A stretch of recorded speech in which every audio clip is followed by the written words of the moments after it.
Doctor Mohsin, thank you so much sir आने के लिए। बहुत बहुत बहुत शुक्रिया। आई नो कि हमने आपको बहुत ट्रबल दिया आज यहाँ पहुँचने में, रास्ता थोड़ा सा गड़बड़ हो गया था आते हुए, but thank you so much once again for bearing. आपका भी बुलाने के लिए थैंक यू। मैं रास्ता काम किया मैंने, कुछ नाम लिखे, याद आए जिनकी सडन कार्डियक डेथ्स हुई, काफ़ी सारे हाँ, लिखता गया, याद आते गए। हाँ, राइट। जैसे डैमर हैमलिन को, सॉसर प्लेयर को हमने लूज़ किया। हाँ। लुई टजाडा सॉसर प्लेयर को लूज़ किया। हुँ। ब्रॉनी जेम्स बास्केटबॉल प्लेयर को लूज़ किया। और ये सीरीज़ बनती गई, हनुमान का रोल करते हुए हरीश मेहता सबसे पहले स्टेज पे कोलैप्स हुए थे जब लोगों में सनसनी फैल गई थी। हार्ट अटैक्स की। रोहित सरदाना टीवी एंकर मशहूर आज तक के, मोहसिन खान एंकर। बहराइच में गांव के सेटअप में एक यंग कपल प्रताप और पुष्पा शादी के अगले दिन, सुहागरात के अगले दिन मृत पाए गए। हुँ। बैडमिंटन प्लेयर जियांग जिले Chinese recently died. We lost some CEOs also like Ranjan Das, Rob Thomson के सीईओ थे वो। हुँ। मनीष जैन जैसे कई बच्चे करेक्ट। गरबा प्ले करते हुए एक साथ, उनकी एक साल में डेथ हुई। हमने अपनी वलारमती जी को, जो कि काउंट डाउन एक्सपर्ट थी हुँ। चंद्रयान की, उनको खोया। इसी तरह बैठे बैठे वो कोलैप्स हुई। हुँ। टीवी एंकर अनुपमा, कहानी घर घर की फेम, सिद्धार्थ शुक्ला, राजीव कपूर, सतीश कौशिक, हुँ। Police inspector Ravi Kumar dancing में अपने पुलिस फंक्शन में, और इसी तरह बहुत से लोग जैसे के पुनीत राजकुमार। और अभी जिससे शायद हम लोग प्रोवोक हुए हैं ये बात करने के लिए, परिणीता जैन, जो हुँ। स्टेज पे अपनी 23 कज़न साल की, की जो बता रहे हैं, जी वो उसका बड़ा दर्दनाक वीडियो कैप्चर हुआ है डांस डांस करते-करते ही करते गिर गए सर करते। वो तो एकदम। Otherwise healthy young girl 34 years and she collapsed. So ऐसे केसेस हमको इस बात पर सोचने के लिए मजबूर करते हैं, जो मैंने एक टाइटल दिया अपने राइटअप में, दिल तो पागल है। हुँ। वाकई में दिल पागल हो चुका है, और इसकी वजूहत हैं जो हम आज डिस्कस करेंगे कि क्यों दिल पागल हो जाता है। हुँ। तो वो बहुत इम्पोर्टेंट हैं यंग जनरेशन्स के लिए जानने के लिए, और आने वाले लोगों के लिए अपनी जान बचाने के लिए बहुत इम्पोर्टेंट है आज के ज़माने में ये देखना कि जो पहले नहीं होता था वो अब क्यों हो रहा है। बिल्कुल। आपने तो सर इतने प्रेसिडेंट्स के साथ भी काम किया हुआ है, आप उनके ऑफिशियल हार्ट के जी। फिजिशियन रह चुके हैं। तो आपने इतनी चीज़ें देखी हैं, from young to adult to old people suffering from heart diseases. And जैसे आप बात कर ही रहे हैं कि यार 23 साल के लोग भी आजकल स्टेज पे डांस करते करते गिर रहे हैं, कोलैप्स हो रहे हैं। 1 साल की बच्ची भी कोलैप्स हुई है अभी हाँ, रिसेंटली, एक स्कूल में उसके बैकपैक ले जा रही है और बिल्कुल कैमरे में बिल्कुल। कैप्चर हुई है वो। मैंने वो वीडियो देखी, स्कूल की थी वो। जी। तो पहले कभी नहीं सुनते थे कि हम 1-2 साल के बच्चे कोलैप्स हो रहे हैं। हाँ, ये नहीं हुआ है। तो क्यों हो रहा है और ये? ये जो हो रहा है ना, हाँ यही तो मैं कह रहा हूँ, ये जानने की वजह बहुत इम्पोर्टेंट है। हाँ, तो आप उस पे और बताइए। पहले ज़ोमैटो नहीं होता था, ज़ेप्टो नहीं होता था, स्विगी नहीं होता था, और ऐसी चीज़ें नहीं होती थी। और पहले हम कभी ये नहीं सुनते थे कि क्लाउड किचन होता है। हुँ। पहले खाना चूल्हे पे बनता था, हाँ। अब क्लाउड किचन से आता है।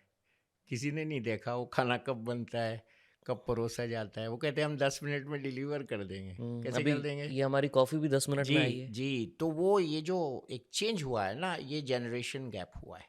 हुँ। और न्यूक्लियर फैमिलीज़ भी इसके लिए ज़िम्मेदार हैं। मैं बहुत दिन पहले लंदन में अपने बेटे के लिए एक अपार्टमेंट देखने गया। एक फ्रेंच लेडी सिंगल रहती थी, she wanted A sharing accommodation. तो मुझे उत्सुकता हुई, इसका किचन देखता हूँ जाके। हुँ। किचन में गया तो एक लहसुन का जवा पड़ा हुआ था, पूरा किचन खाली था। Then I came back and asked her, hmm. Where do you get your food from? From the market. So easy. तो जो खाना बनाना एक तपस्या है घर की, वो कहीं ना कहीं कम होती जा रही है। आपको लगता है वो रीज़न है सबसे बड़ा? एक तो खाने में चेंज हो गया ना, हम हेल्दी फूड से जंक फूड पे चले गए। हुँ। दूसरा, हम सोफे पे लेट के सब काम करने लगे।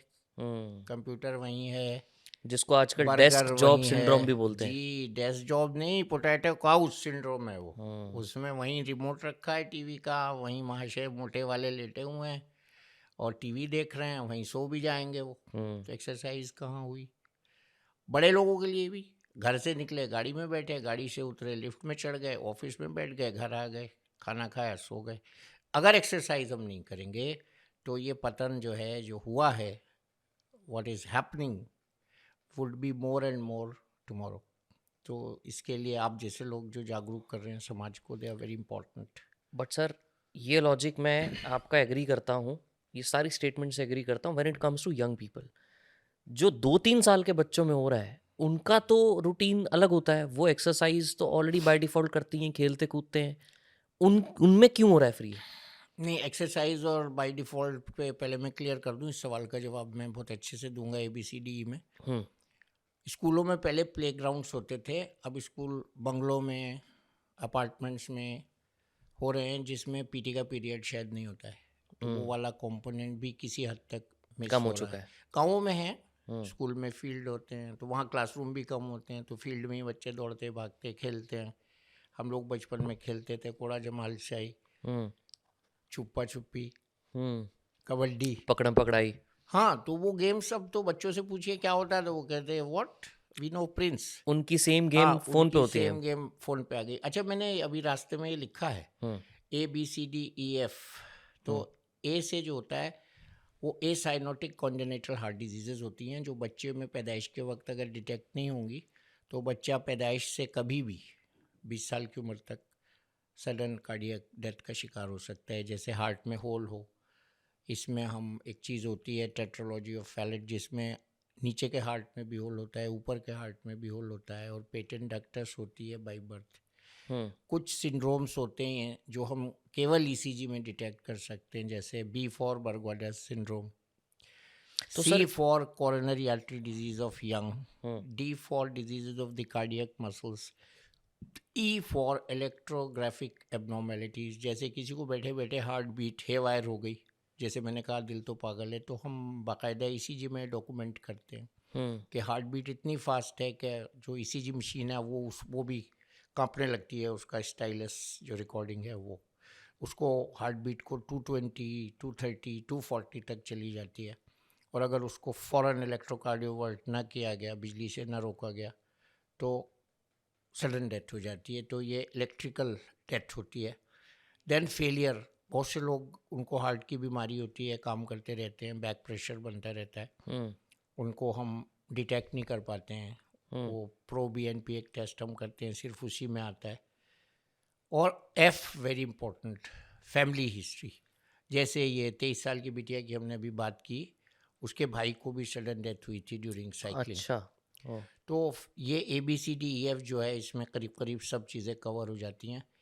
A for congenital cyanotic heart disease like ASD, VSD, PDA, B for Bargwada's syndrome, C for coronary artery of young, which occurs in India 10 years ahead of the world, and D for diseases of the muscles जैसे cardiomyopathy होती है, वो बहुत अच्छे players में भी होती है। और electrocardiographic F for failure and F for family history. हुँ। तो ये बाई एंड लार्ज ये चीज़ें होती हैं, और ये बहुत छोटेपन से और आगे तक कभी भी मैनिफेस्ट कर सकती हैं। जब आपने ए की बात की कि ये बाय बर्थ के टाइम पे अगर हम डिटेक्ट ना करें तो बाद में हो जाती है ये प्रॉब्लम, राइट? बिल्कुल। तो क्या बर्थ के टाइम पे कुछ मैंडेटरी चेक्स नहीं होते जो हम करते हैं देखिए, बिफोर? वो बड़े हॉस्पिटल्स में होते हैं और अफोर्डेबिलिटी होती है उनकी, बड़े लोग करा सकते हैं। अच्छा, मासेस नहीं करते उसको अभी? मासेस में हो नहीं सकता, क्योंकि हमारा देश जो है वो गरीब लोगों का देश है, वो गांव में रहता है, हुँ, और गांव में 4D अल्ट्रासाउंड 3600 रुपये का कोई हुँ, नहीं कराएगा। तो ये कहीं ना कहीं लैकिंग है, और धीरे धीरे जब ये मशीनें सस्ती हो जाएंगी तो शायद हर डिस्ट्रिक्ट हॉस्पिटल में ये फैसिलिटी आ जाएगी। अभी जो अच्छे हॉस्पिटल्स हैं हुँ, और अच्छी फैमिलीज़ हैं, वो बर्थ से पहले कई बार उनके बच्चे का अल्ट्रासाउंड होता है। अब तो 4D अल्ट्रासाउंड पे सब कुछ हम फेस भी देख सकते हैं बच्चे का, और ये सब डिफेक्ट्स, स्पाइन के डिफेक्ट्स, हार्ट के डिफेक्ट्स, लंग के डिफेक्ट, लीवर के डिफेक्ट सब स्पॉट कर सकते हैं। हुँ। तो affordability is the major issue. हाँ, फिर डॉक्टर की भी एबिलिटी भी है इसमें कि डॉक्टर सस्पेक्ट तो करे, और डॉक्टर ने अगर नेगलेक्ट कर दिया, हाँ जी नॉर्मल प्रेगनेंसी है, चल रही है, हुँ, कुछ नहीं करना है, तो डिलीवरी के बाद उसको पता लगेगा कि कुछ डिफेक्ट के साथ बच्चा पैदा हुआ। हुँ, ओके। और सर आजकल क्योंकि इतना एयर पोल्यूशन हो रहा है, क्या air pollution is also one of the reason why more heart attacks are happening? मैं अगर ये कहूँ कि हमारी ज़िंदगी 10 साल छोटी हो रही है एयर पोल्यूशन से, तो इसमें बहुत सच्चाई है। एयर पोल्यूशन पूरी बॉडी को अफेक्ट कर रहा है, हम्म रादर एटमॉस्फेरिक पोल्यूशन। उसमें मैं पानी का पोल्यूशन भी ले आऊँगा, जो पानी सब्जी को गंदा कर रहा है उसको भी लाऊंगा मैं। उसमें एयरक्राफ्ट के टायर से निकलने वाले पार्टिकुलेट मैटर को भी लाऊंगा, जिसको हम PM1 कहते हैं। अभी एक नोबेल प्राइज़ इसी रेफरेंस पे मिला है, हम्म PM1 के रेफरेंस पे। ये नई रिसर्च है। और मैं ये भी चाहता हूँ कि हमारे प्रधानमंत्री जी अगले एनवायरनमेंट समिट में इसको लेके we should become the first country to introduce these norms. क्योंकि अभी तक हम 2.5 और PM10 की बात करते हैं, PM1 की भी बात करनी पड़ेगी, क्योंकि ये सूक्ष्म है और सांस के ज़रिए सीधा ब्लड में जाता है और दिखाई नहीं देता है। क्योंकि बहुत तो स्मॉल होता है। PM1 is smallest and notorious most. तो इसको भी पकड़ना पड़ेगा और इससे बचना पड़ेगा। जो लोग बाहर जाते हैं वो आके बताते हैं कि जी वहाँ तो बहुत एनर्जी रहती थी शरीर में, भूख भी ज़्यादा लगती थी, जब से यहाँ आए खांसी आ रही है, ज़ुकाम हो रहा है, तबीयत गिरी गिरी है। तो ये पोल्यूशन रिलेटेड हमारा जो 24 घंटे का आदत बन गई है ना पोल्यूशन सूंघने की और उसको ब्लड में लेने की, तो ये बहुत ख़तरनाक है और ये लाइफ को शॉर्टन कर रहा है। बट सर लोग तो कहेंगे कि हम लोग एंटी नेशनल बातें कर रहे हैं इंडिया के बारे में, ऐसे कैसे कह मैं दिया इसको हमने? ऐसे कहता हूँ कि इंडिया का हर नागरिक बहुत बहादुर है। हम्म उसने अपने अंदर इतनी ऊर्जा और इम्यूनिटी पैदा कर ली है कि उससे लड़ रहा है। हम्म मैं तो नेशनल बात कर रहा हूँ ना। हमारे हम्म प्रधानमंत्री जी पूरे वर्ल्ड को बताएं जाके कि इसको रोको। हम्म ये हम लोगों में बहुत सहनशीलता डेवलप हो गई ओवर द ईयर्स। हम्म पहले आपने सुना होगा बचपन में मिट्टी में बच्चे खेलते थे, उनकी इम्यूनिटी बहुत अच्छी होती थी। बिल्कुल। हमने इसकी बात भी की कोविड के दौरान हम्म कि गांव के लोगों को कम कोविड हो रहा है। हम्म बट अभी जो पॉल्यूशन ये कर रहा है ना, ये छुपा रुस्तम है। It is affecting our lives which is not visible. Effect is not visible but perceivable. Lung cancer पहले लेडीज़ में कम होता था, जेंट्स में ज़्यादा होता था। डॉक्टर अरविंद कुमार हमारे हैं गंगाराम के, जो यहाँ आ चुके हैं मेदांता वो। में हैं। उन्होंने इस पे रिसर्च की है कि अब 50-50 हो गया है। बिल्कुल। और he is a great proponent of this के पोल्यूशन से ये बीमारी बढ़ी है। पिछले हफ्ते हमने एपिसोड रिलीज किया उनके साथ। जी बहुत अच्छा किया हाँ। आपने। और वो हमारे ही ज़िले के हैं, हम्म मेरे दोस्त हैं। तो ये बहुत ज़रूरी है कि हम पॉल्यूशन से बचें। हम्म और जो सी की बात कर रहे थे जिसमें आपने बताया एथलीट्स को प्रॉब्लम्स होने लग गई हाँ हैं। देखिए, हार्ट का जो मसल होता है ना, जैसे डोले बनते हैं हाँ। जब हम बाइसेप्स की एक्सरसाइज करते हैं, तो हार्ट का मसल भी कभी कभी स्ट्रांग हो जाता है जहाँ आउटलेट होता है ब्लड निकलने का। अच्छा। तो अगर आप इस छेद में मोटा तार फंसा देंगे तो ऑब्स्ट्रक्शन आएगा। तो वो जब ज़्यादा हेल्दी हो जाता है टिश्यू, तो वो सडन ऑब्स्ट्रक्शन करता है। ऑब्स्ट्रक्शन कर सकता है, एकदम वेल्व लाइक इफेक्ट हो जाता है। उसको हम sudden death in hypertrophic cardiomyopathy कहते हैं। वो जो सिद्धार्थ शुक्ला के साथ हुआ था। बहुत से लोगों के साथ होता है और उनको वो कोलैप्स कर जाते हैं। जो मैंने ये सब प्लेयर्स के नाम लिए हैं, सॉकर प्लेयर्स, इनमें सब में ज़्यादा होता है। बास्केटबॉल प्लेयर मैंने भी नाम लिया, जेम्स का, टजाडा का, डमर हैमलिन का। हम्म बल्कि एक और यहाँ पे मैं बता दूँ कि ये सडन अगर चेस्ट पे इंजरी हो जाए, अच्छा। डैमर हैमलिन के साथ वो जुड़ता है कि अगर किसी का सर खेलते खेलते चेस्ट के बीच में लग जाए और उस समय हार्ट बीट कर रहा हो फैलते हुए, तो सडन कार्डियक डेथ हो सकती है। उसको हम कमोशो कॉर्डिस कहते हैं। ये मतलब बिल्कुल नॉर्मल हार्ट में भी हो सकता है। अच्छा। Commotio because cordis of the impact. Impact से हार्ट का जो बिजली का करंट का सिमिट्री है, जो रिदम है, उसको झटका लगता है और वो हेवायर हो जाता है। तो फिर क्या तरीका है सर एक्सरसाइज करने का? जैसे आपने बोला कि मसल स्ट्रांग हो रही है, अब वो बंदा कैसे रोके कि मसल स्ट्रांग ना हो मेरी? नहीं, ये डायग्नोस होता है, उसको हम चॉप करके उसको ऑपरेट कर देते हैं। बट कोई नॉर्मल इंसान तो कहाँ जाके नॉर्मल डायग्नोस को ये कराएगा नहीं ना? होगा ना। नॉर्मल तो एक्सरसाइज, अब मनसुख मंडाविया जी ने बोल दिया है डांडिया की मौतों के बाद कि भैया विग्रस मत करो, हम्म मॉडरेट करो।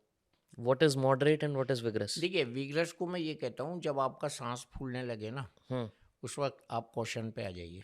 पहले हम कहते थे सांस फूलने तक करिए। There is a fine line between these two statements. हम्म आप उसकी ड्यूरेशन बढ़ा दिए।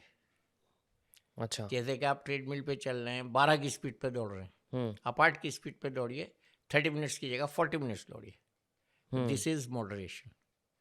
आप वेट्स उठा रहे हैं तो उतने उठाइए जितने में आपके मसल्स ओवर स्ट्रेच ना हो, हम्म और गाइडेड एक्सरसाइज करिए। लोग क्या करते हैं, एक इंस्ट्रक्टर होता है जिम में, बस उसने बता दिया ऐसे कर लो, तो ऐसे ही करता रहेगा वो, उसका जी चाहेगा फिर ज़रा इससे ज़्यादा उठाऊं अनसुपरवाइज्ड, हम्म तो उसमें उसको स्ट्रेन हो जाएगा। तो एक्सरसाइज शुड बी सुपरवाइज्ड, हम्म और हर एक को अपनी एक्सरसाइज की लिमिट पता होती है। जहाँ तक आप कंफर्ट फील कर रहे हैं वो तो आपकी एक्सरसाइज है, और जहाँ आपका सांस फूलने लगे उससे पहले रुकना कार्डियो है।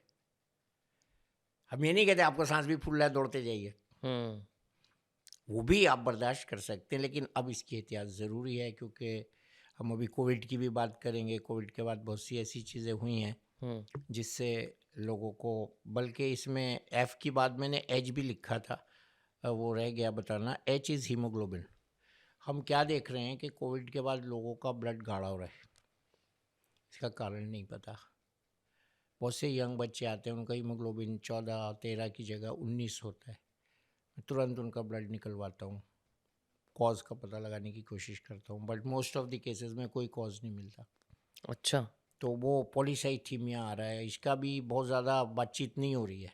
क्या कोविड वैक्सीन की वजह से है नहीं, ये? कोविड वैक्सीन नहीं, कोविड के बाद हो रहा है ये। वैक्सीन तो देखिए इसमें बिल्कुल कोई कंट्रोवर्सी नहीं है। अमेरिका में जो mRNA वैक्सीन यूज़ हुआ है उससे उन्होंने खुद दिखाया है कि डेथ्स हुई हैं, लेकिन लकीली हमारे यहाँ जो दोनों तीनों वैक्सीन यूज़ हुई हैं उसमें ये mRNA वैक्सीन्स नहीं है, उससे हम सडन डेथ को नहीं जोड़ सकते। कोविड के ही पोस्ट कोविड इफेक्ट को जोड़ना चाहिए। लॉन्ग कोविड अभी भी दिखाई दे रहा है कुछ लोगों में, हम्म in the form of brain fog, in the form of muscle is, मैंने I lost my 50% muscles after COVID। हम्म तो अब मैं कोविड वैक्सीन को थोड़ी ब्लेम करूँगा। तो ये बहुत सी ऐसी चेंजेस हुई हैं जो कोविड के बाद हमने देखनी बंद कर दी, क्योंकि इतना ज़्यादा वर्कलोड है डॉक्टर्स पर। इसकी पोस्ट कोविड कोई फॉलोअप नहीं हो रहा है हम्म कि किसको क्या हुआ है, किसका ब्रेन कितना श्रिंक हुआ है। मेरे 70% लंग डिस्ट्रॉयड हो गए थे। मैंने 3 बार अपना CT स्कैन कराया, ब्रीदिंग एक्सरसाइज करके उसको कोशिश की नॉर्मल करने की, लेकिन अभी भी मुझे नहीं लगता वो पूरा नॉर्मल हो सका है। हम्म तो ये चेंजेस हुई हैं बॉडी में लोगों की, जिनके इतनी चेंजेस हुई वो मर गए, उनका पता ही नहीं लगा। ऑटोप्सीज कहाँ हुई कोविड में, रिश्तेदारी छोड़ के भाग गए, ऑटोप्सी की तो बात ही नहीं करिए। सही बात है। तो ये बहुत सी चीज़ें कोविड के बाद ऐसी ख़तरनाक हुई हैं। अच्छा, और हमारे यहाँ का जो सिनेरियो था ना, ऑक्सीजन कम हो गई थी दिल्ली में जैसे, तो उससे क्या इफेक्ट हुआ है वो भी किसी को नहीं पता चल पाया। हम्म तो ये सब ऐसी पहेलियां हैं ना, हम वैक्सीन को ब्लेम कर देते हैं बहुत आसानी से। हम्म वैक्सीन का तो इतना बड़ा कार्यक्रम हुआ है इंडिया में, और वही वैक्सीन बाहर भी गए हैं, तो ऐसी तो खबरें बाहर से भी नहीं आई कि हम्म वैक्सीन के बाद डेथ्स हुई। लेकिन ये सच्चाई है कि अमेरिका ने खुद बताया है कि हमारे vaccine is responsible for deaths. ये यहाँ तक सच्चाई है, बिकॉज वो mRNA पे है। लेकिन वो 7 समुंदर पार की सच्चाई है, इसको हम अपने यहाँ नहीं इम्पोज कर सकते। हम्म हाँ, ये बिल्कुल क्लियर होना चाहिए हम्म लोगों को भी। अभी भी लोग डाउट करते होंगे जी आप डर के मारे नहीं बता रहे हो। नहीं नहीं नहीं, ऐसे नहीं है। हम्म मैंने भी लिया है ना वैक्सीन, मेरे बच्चों ने लिया है। हम्म एक इफेक्ट ज़रूर मैंने देखा है कोविड के बाद, जो स्टडी करने लायक है, कि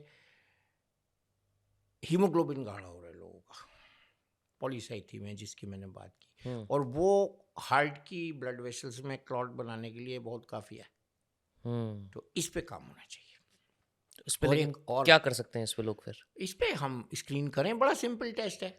एक तरफ तो हमारे भारत में एनीमिया पे ये गवर्नमेंट रिसर्च करा रही है ना, हम्म लेडीज़ के एनीमिया, अनीमिया मुक्त भारत बना रहे हैं हम लोग, बहुत अच्छा चल रहा है वो प्रोग्राम। हम्म उसी में हीमोग्लोबिन टेस्ट करके हम उधर दूसरी साइड का भी कर सकते हैं।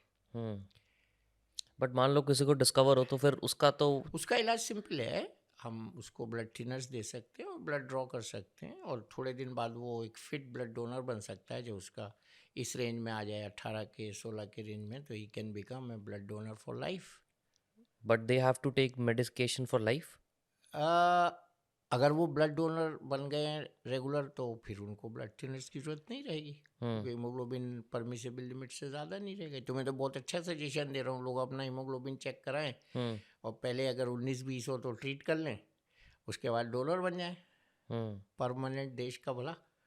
जान बचाने का काम। और ये हुआ है और मैंने कराया है बहुत से लोगों। मेरे पास कम से कम 150 से 200 ऐसे बच्चे आते हैं जिनका हम्म ब्लड गाढ़ा है और वो बहुत अच्छे से अब ब्लड डोनर बन गए। हम्म तो चलो मैं कॉजेस की बात करता हूँ। पहला कॉज हमारा हो गया खाना, ठीक है। दूसरा कॉज हमारा हो गया पोल्यूशन। तीसरा कॉज हमारा हो गया जो हमारी एक्सरसाइज नहीं हो पा रही है, हम पटैटो काउच बन के बैठ गए हैं, या डेस्क जॉब जो हमारी है उसकी वजह से हम सारा दिन बैठे रहते हैं। चौथा कॉज हो गया excessive exercise, yes, sometimes exertion. Exertion हो गया, राइट। अभी पांचवा कॉज जो मुझे आपसे, छठा कॉज जो मुझे पूछना है, दैट इज स्लीप। स्लीप का कितना बड़ा रोल है हार्ट अटैक्स में? स्ट्रेस और स्लीप दोनों एस से हैं, हम्म और एस से शुगर भी है, हम्म एस से सॉल्ट भी है। हम्म तो ये सब चीज़ों का रोल है। तो सब पे आपने एक बार चूंकि बताओ। इस स्लीप का पूछा, स्लीप जो है ना आजकल बहुत बड़ी, ये मोबाइल जो है हमारा दुश्मन बन गया है। ये नींद के टाइम को हम निकाल देते हैं, फिर हम सोने की कोशिश करते हैं तो साउंड स्लीप नहीं आती। दूसरा, दिन भर के काम का स्ट्रेस इतना होता है कि नींद हल्की हो जाती है, या थक इतना जाते हैं कि डीप स्लीप नहीं आती। स्लीप के लिए एक स्लीप हाइजीन होती है, काम एटमॉस्फेयर होता है, कम शोर वाला एटमॉस्फेयर होता है, साइलेंट एटमॉस्फेयर होता है, लाइट म्यूज़िक, लो लाइट, ये सब चीज़ें होती हैं। रिलैक्स होकर सोना, थोड़ा सा हल्का खाना खा के सोना, रात का डिनर अर्ली करना, तो ये सब चीज़ें स्लीप को ऑगमेंट करती हैं। Hmm stress is a life style disorder now, everybody is under stress. जो एक तीसरे क्लास का बच्चा बैक पैक लेके स्कूल जा रहा है वो भी अंडर स्ट्रेस है, और जो एक एग्जीक्यूटिव बैठ के अपना बिजनेस टारगेट कर रहा है वो भी स्ट्रेस है, और जो एक माँ प्रेग्नेंट है वो भी स्ट्रेस है, हम्म हम जब ट्रैफिक में ड्राइव कर रहे हैं वो भी स्ट्रेस है, हमें अपना बजट बैलेंस करना होता है वो भी एक स्ट्रेस है, हमारी पर्सनैलिटी में हमको कोई कमी महसूस हो रही है वो भी स्ट्रेस है, उससे स्मोकिंग शुरू हो जाती है, उससे एक्स्ट्रा स्ट्रेस हो जाता है। उससे और एक्स्ट्रा स्ट्रेस, पॉइजन चला जाता है बॉडी में। हम्म फिर हम लोग ये समझते हैं कि आज एक नई बीमारी हो गई है यंग जनरेशन में, कि हम 40-42 साल की उम्र तक इतना कमा लें कि बाद में हमको कुछ ना करना पड़े। ये फाइनेंशियल सबसे, इंडिपेंडेंट हो जाए एकदम, हाँ, ये रिटायरमेंट सबसे अर्ली। सबसे ख़राब एक फीलिंग है। और आगे क्या करेंगे आप? तो आपको तो लाइफ आप लंबी करने के लिए कर रहे हैं, हम्म आपकी लाइफ शॉर्ट हो जाएगी जब आप रूटीन से हट जाएंगे, एक्सरसाइज नहीं करेंगे, पड़े रहेंगे, आलसी हो जाएंगे, आपके पास इनफ पैसा होगा स्पेंड करने के लिए। कमाना और खर्चना तो एक रेगुलर प्रोसेस है, दिन और रात की तरह। हम्म तो मतलब आपका ये कहना है कि जो लोग रिटायरमेंट अर्ली की बातें करते हैं उनके chances of having heart elements Yes, they will head increases. towards other diseases also, like obesity, stress related other psychiatric disorders, depression, हम्म और डायबिटीज़, हाइपरटेंशन, ये सब लिंक्ड हैं। ये एक परिधि के स्पॉट्स हैं। अगर आप एक गोला बनाएं ना, उसमें कई स्पॉट्स बना दें, तो वो घूमते घूमते आप एक से दूसरे पे पहुंच जाएंगे। पहले वेट बढ़ेगा, स्ट्रेस होगी, वेट बढ़ेगा, फिर शुगर बढ़ेगी, फिर ब्लड प्रेशर होगा, फिर किडनी ख़राब होगी, हार्ट डिजीज़ होगी, फिर डेथ आ जाएगी। उन लोगों का आर्ग्यूमेंट तो ये है सर कि हम चिल करेंगे 40 के बाद, अपने हिसाब से घूमेंगे, अपने हिसाब से मौज मस्ती करेंगे, और हम स्ट्रेस फ्री रहेंगे। 40 से पहले भी चिल कर लीजिए, कुछ करिए ही मत। ये क्या बात हुई? ये तो एक वर्ड है ना, दिनचर्या। हाँ दिनचर्या में से आप चर्या हटा दें, खाली दिन ही रहने, तो फिर तो इनकम्प्लीट लाइफ हो गई ना आपकी। हाँ, बट वो अपने चर्या को अलग तरीके की चर्या करना चाह रहे नहीं, हैं। ये थिंकिंग गलत है। और आपने जो अर्ली रिटायरमेंट की बात की, वो तो जॉब से रिटायरमेंट करके अपने एक्सपीरियंस से दूसरा काम करता है आदमी, उसका इंटेंशन तो बहुत अच्छा है। हम्म लेकिन जो ये सोच रहा है कि अब हमें कुछ नहीं करना है, तो ये कुछ नहीं करने वाली बात क्यों आ गई? हम्म ये मेरी समझ में नहीं आती। हम्म तो कुछ नहीं करना तो ये तो गलत हो गया ना। करेक्ट। आप कुछ भी करिए, लेकिन करिए। करिए। हम्म, जैसे मेरे मामा जी अभी रिटायर हुए थे, मेरी मामी जी अभी रिटायर हुए। मैंने उनको यही बोला, मैंने कहा आप खाली मत बैठो, सही है। क्योंकि अगर आप खाली बैठोगे ना पूरा दिन, आप एक तो उल्टे सीधे शोज देखोगे, अपने दिमाग में और गंद भरोगे, और रात को फिर आप डिप्रेस होके सोओगे, नींद खराब करोगे, और जो आपने साइकिल नहीं, की आप बात की सुबह ना, को उठेंगे क्यों जब आपको कुछ हाँ, है ही नहीं करने को तो? When you don't have anything to look forward to. हाँ, तो आप उठेंगे ही नहीं, तो आपकी सारी वो दिनचर्या तहस-नहस हो गई। तो हम्म। आजकल ये बच्चों में बहुत हो रहा है। हम्म। वो कहते हैं हमें हाइब्रिड वर्क चाहिए। हम्म। ओह! ये क्या हुआ? बाप तुम्हारा साइकिल चला-चला के मास्टर जी बन के तुम्हें पढ़ाया और तुम 3 दिन घर में बैठोगे, 4 दिन। ये तो कोई बात नहीं है ना। बट जेंजिस तो सर बोलते हैं हमें तो पूरा एकदम कल्चर चाहिए कि हम अपने हिसाब से उठें, अपने हिसाब से काम करें। नहीं, ऐसे देखिए हमारी जो बॉडी है ना, वो गॉड का एक लाइफ जो है, गॉड का एक प्रेज़ेंट है, एक तोहफ़ा है। उसको अच्छे से एन्जॉय करना चाहिए। हम्म। उसके लिए एक अनुशासन ज़रूरी है, और जहाँ वो अनुशासन ख़त्म होता है वहाँ से बीमारी की शुरुआत होती है। हम्म। तो उनको अपने इसमें हेल्थ भी जोड़ना चाहिए अपने कॉन्सेप्ट में। Enjoyment is only when you are healthy. हम्म। एक आदमी को घुटने में दर्द है, वो गोल्फ नहीं खेल सकता, उसको पहले ट्रांसप्लांट कराना पड़ता है तब गोल्फ कोर्स में जाता है। तो कहीं ना कहीं सब चीज़ें हेल्थ से रिलेटेड हैं, हम्म। और हर एक आदमी इससे तो एग्री करता है ना कि हमें एन्जॉयमेंट लाइफ में होना चाहिए। हम्म। तो एन्जॉयमेंट में अनुशासन भी ज़रूरी है, इसीलिए हर चीज़ की सीमा है। आप ज़्यादा हंसने लगेंगे तो पागल हो जाएंगे, ज़्यादा रोने लगेंगे तो भी डिप्रेशन में चले जाएंगे। तो हंसना और रोना दोनों दिन और रात की तरह, मैंने बड़ा अच्छा एग्जाम्पल दिया ना। हम्म। अब हम उस कंट्री की नकल ना करें जहाँ 6 महीने दिन 6 महीने रात होता है। हम्म। एक नॉर्मल दिन और भारत रात, देश की बात करें हम। हाँ, दिन और रात जहाँ होता है उसकी हाँ। बात करें। हाँ। तो एग्जाम्पल देने के लिए तो, कन्विंस करने के लिए तो बहुत सी चीज़ें, हम्म। बट ठीक है। सर, स्लीप की बात कर रहे थे आप, हम्म। ठीक है? स्लीप पे मुझे ये बताओ कि क्या amount of time is a good sleep, what is the right amount, and उसमें भी रेम साइकिल क्या होती है, डीप साइकिल क्या होती है, दोनों कितने होने चाहिए आइडियल स्लीप जिसको हम देखिए, बोलते हैं? स्लीप जो है वो हमारी बॉडी के रिकवर करने के लिए बनाई गई है। हम्म। स्लीप बॉडी की रिक्वायरमेंट है। स्लीप बॉडी को रेस्ट देती है। स्लीप पाचन क्रिया को अच्छा करती है। स्लीप हमारे यूरिन फॉर्मेशन को, ब्लड फ्लो को बॉडी में बढ़ाती है। स्लीप के ये 2 हिस्से होते हैं जो आपने बताया। REM means rapid eye movement. हम्म। एक स्लीप का वो पोर्शन होता है जिसमें रैपिड आई मूवमेंट होता है, और एक स्लीप का वो पोर्शन होता है जिसमें नॉन रैपिड आई मूवमेंट होता है। ये डीप स्लीप होती है और वो शैलो स्लीप होती है। दोनों को मिला के स्लीप कहते हैं, हम्म। निद्रावस्था। तो निद्रावस्था में बहुत से ऐसे योग क्रियाएं हैं जिससे हम इसको एनहेंस कर सकते हैं। आइडियली 6 आवर्स टू 7 आवर्स, आज के ज़माने के हिसाब से मिनिमम। बता रहा हूँ, आज के ज़माने के हिसाब से। और बच्चों के लिए 12 से 18 घंटे, बहुत छोटे बच्चों के लिए 18 घंटे, उससे बड़े बच्चों के लिए 12 घंटे, स्कूल गोइंग के लिए 8 घंटे, कॉलेज गोइंग के लिए 7 घंटे। और मैं जब कॉलेज में था तो मैं 4 घंटे ही सोता था, मैं क्या करूं, मुझे पढ़ना ज़्यादा होता था। तो अब इसको मैं इसलिए एग्जाम्पलीफाई कर रहा हूँ कि अगर आपको 4 घंटे सो के वो ब्रेन को रिलैक्सेशन मिल रहा है, जिसके बाद आप अगले दिन बगैर जमाई लिए क्लास में काम कर रहे हैं हम्म। या ऑफिस में काम कर रहे हैं, that is enough for you. But how do you decide कि 4 घंटे योर इनफ थे बॉडी मेरे लिए? Will tell you, hmm. It will give away.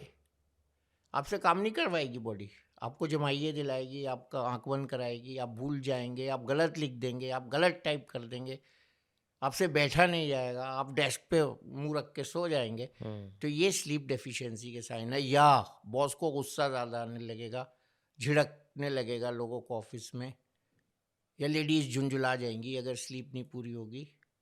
हम्म। तो ये सब साइंस हैं। और कितने परसेंट इम्पैक्ट हमारा हार्ट अटैक्स पे आता है स्लीप की वजह से? स्लीप की वजह से काफ़ी आता है, 10 से 12% कह सकते हैं। लेकिन वही है ना, स्लीप के कम होने के साथ साथ और भी चीज़ें होंगी ना। रात को दारू पार्टी भी आ जाएगी, फिर हम्म। डांस भी आ जाएगा, क्लब में जाना भी आ जाएगा। और सोने का कोई सही टाइम होता है सर, देखिए, अब आपको अगर नाइट ड्यूटी करनी है तो आपका सोने का सही टाइम जो फॉर एन है, एवरेज पर्सन? एवरेज पर्सन, हाँ, कहते हैं मेलेटोनिन सिक्रीशन से स्लीप रिलेटेड होती है, और मेलेटोनिन जब दिन छुप जाता है उसके बाद निकलना शुरू होता है। हम्म। तो अब इंडिया में तो हम ये नहीं कह सकते कि आप बस दिन छुपते ही सो जाइए। हम्म। तो आइडियल स्लीप का टाइम ये है जब आप अपने ऑफिस से आ गए, काम से आ गए, खाना वाना खाया, बच्चों से बातचीत करी, 10, 10:30, जाड़ों में और थोड़ा पहले सो सकते हैं। हम्म। ये इस पे भी डिपेंड करता है कि आप सुबह जल्दी उठने, are you an early riser? हम्म। तो अगर आप अर्ली राइजर हैं तो आपकी बॉडी खुद बॉडी क्लॉक बन जाएगी कि आपको 9, सवा 9, साढ़े 9 नींद आ जाएगी। मेरे बहुत से पेशेंट्स हैं जो बहुत सवेरे सोते हैं, बट वो 4 बजे उठते हैं। अच्छा, और हम में दोपहर के से 4 कुछ बजे ऐसे उठते हैं हैं। जो 4 बजे सोते हैं। नहीं हुँ, नहीं, रात को जल्दी सोते हैं, सुबह 4 बजे उठते हैं। हुँ, जो लोग गुरुद्वारे जाते हैं उनकी लेडीज 3:30 बजे उठती हैं, जेंट्स 4 बजे उठते हैं, हुँ। गुरुद्वारे जाते हैं, उनका ही रूटीन है। जो लोग बट 10 सर बजे ऑफिस जाते हैं वो 8 बजे भी उठ सकते हैं, वो बट देर इससे भी से। इम्पैक्ट पड़ता है क्या कि हम अर्ली राइज़ नहीं कर रहे? Early rising is an very old tradition, और जो कि बट बहुत हेल्थ पे क्या इम्पैक्ट है? अच्छी चीज़ है। There is more oxygen in the air, they justify by saying it. Your body has more time to plan the day. हुँ, हुँ, आजकल सब लोगों को स्ट्रेस क्यों होता है? आप घर से 10 बजे का ऑफिस है, 9:30 बजे निकले, जैसे मैं लेट हो गया, हुँ, जाम मिल गया, घड़ी करेक्ट। कुछ बता रही थी, हम आए 1.5 घंटे बाद। हुँ, तो ये जो स्ट्रेस जनरेट हो जाता है ना, उसके लिए एक बफर पीरियड रखना चाहिए लाइफ में, हुँ, ताकि आपको बफर पीरियड में वो स्ट्रेस ना डेवलप हो। जो बच्चे देर से उठते हैं, वो जल्दी से तैयार होते हैं, ना नहा के जाते हैं स्कूल। हुँ, हमारे टीचर्स तो पता लगा लेते थे, खड़ा कर देते, आज नहा के नहीं आए हो। हुँ, तो ये बॉडी के लिए एक बहुत ज़रूरी है कि हम बॉडी को साफ सुथरा रखें, हाइजीन को इस्तेमाल करें। इसमें हेल्थ में हाइजीन भी है, हुँ, जैसे S for stress, S for sleep, ऐसी हेल्थ एंड हाइजीन एच से। तो ये सब इंटर रिलेटेड चीज़ें हैं। तो हुँ, पुराने लोग अच्छा नहीं मानते थे इसको कि लोग देर तक सोएं। हुँ। अब ठीक है। बट अगर आपसे मैं पूछूं कि एक यंग पर्सन के लिए आइडियल डेली लाइफस्टाइल रूटीन क्या होना चाहिए, आप क्या बोलोगे, क्या रिकमेंड करोगे? Well, it depends on his job. If you are a student, you can read till late, get up as soon as you finish your sleep. Hmm, But if you have a routine life, finish early, go to bed around 10 on an average, hmm, and get up at 6 or 7. Fine enough. Hmm. And workout how much time every day? Work out half an hour, 5 days a week is minimum. Strength training या cardio? It can be modifiable. Some days strength training, some days cardio training, hmm, and there are ways to do exercise. Those who can walk, they can walk. Hmm, Those who go to gym, they do the gym exercise. Those who want to do yoga, they can do yoga. Hmm. So exercise in any form is is good important. for heart. Hmm. But आपने बोला कि सांस जब फूल रही है तो रुक जाना चाहिए। हाँ, बट सांस। लोग कोशिश ये करते हैं, जैसे फॉर एग्जांपल स्प्रिंट्स जब मारते हैं, बहुत फास्ट भागना होता है जिसमें, तो उसमें तो सांस फूलती ही फूलती है। नो डाउट आप तब रुक जाओगे, वापस काम डाउन होने दोगे अपनी बॉडी को, and then you may be do another sprint. But क्या हमें उससे डरना चाहिए कि अगर हमारी सांस फूल रही है नहीं, तो? डरना नहीं चाहिए। आपको अगर इतनी अच्छी एक्सरसाइज करना चाहते हैं तो हम्म, एक रूटीन मेडिकल चेकअप करवा लो, बात करिए। मैं अच्छा। भी जब ट्रेडमिल पर दौड़ता था, मेरे बगल में एक रशियन डिप्लोमेट दौड़ता था। हम्म, यूजुअली हमारा सेम टाइम होता था, तो वो जब 12 पे करता था ट्रेडमिल, मैं 12:15, 12:30 कर देता था। I use to prove that I am running faster than. वो भी कनिक्की से देखता रहता था। तो we use to compete, but that was at young age. हाँ। तो अब इशूमार में मैं वो काम करूंगा तो पहले ही उसमें राउंड में कोलैप्स कर जाऊंगा। हम्म, तो it depends on your age, your muscle structure, hmm, your stress level, and खाली पेट आपको एक्सरसाइज करनी होती है। खाने के बाद बहुत से बच्चे जिम चले जाते हैं, दैट इज़ वेरी रॉन्ग। अच्छा, आप रिकमेंड नहीं करते? बिल्कुल नहीं। कितनी देर का गैप होना चाहिए? नहीं, मैं तो कहता हूँ खाने के बाद अब कोई एक्सरसाइज मत करिए। मतलब करो तो खाली 4 पेट घंटे करो। तक, 4 घंटे is the average time stomach empty करता है। हम्म, तो कोई भी, जो भी हमारे हार्ट पेशेंट को तकलीफ होती है ना, हम्म, मेरे पास दोपहर को 3 बजे और रात को 11 बजे काफ़ी सारे फ़ोन आते हैं कि छाती में भारीपन हो रहा है। तो मैं उनसे सीधा कहता हूँ, खाना खाया? क्या खाया? कितना खाया? तो हाँ जी, एक दावत में गए थे, वहाँ थोड़ा ज़्यादा खा लिया। तो ये खाने से रिलेटेड है। हम्म। बूढ़े लोग ये कहते हैं ना कि गैस जो हो गई। मरो सो खाओ सो मरो। हाँ। हाँ, भूख के पेट कोई ना मरो। तो ये सच्ची है हार्ट के लिए कहावत, क्योंकि उसका लॉजिक ये है, हाँ। बहुत अच्छा लॉजिक है। मैं लोगों को समझाता हूँ कि आपके घर में जहाँ चीनी गिर जाती है, वहाँ चींटियाँ लाइन से जाती हैं चीनी के क्रिस्टल्स की तरफ। हम्म, ऐसे ही जब हमारे पेट में खाना जाता है तो ब्लड का ऐसे ही आर्टरीज जो स्टमक की होती हैं और इंटेस्टाइन की होती हैं, उसमें ऐसे ही ब्लड फ्लो करता है। वो हम्म, खाना लेने जाता है तो वो ब्लड हार्ट में थोड़ा कम जाता है उस समय। वो कार्डियक स्टील भी कहते हैं कभी कभी हम।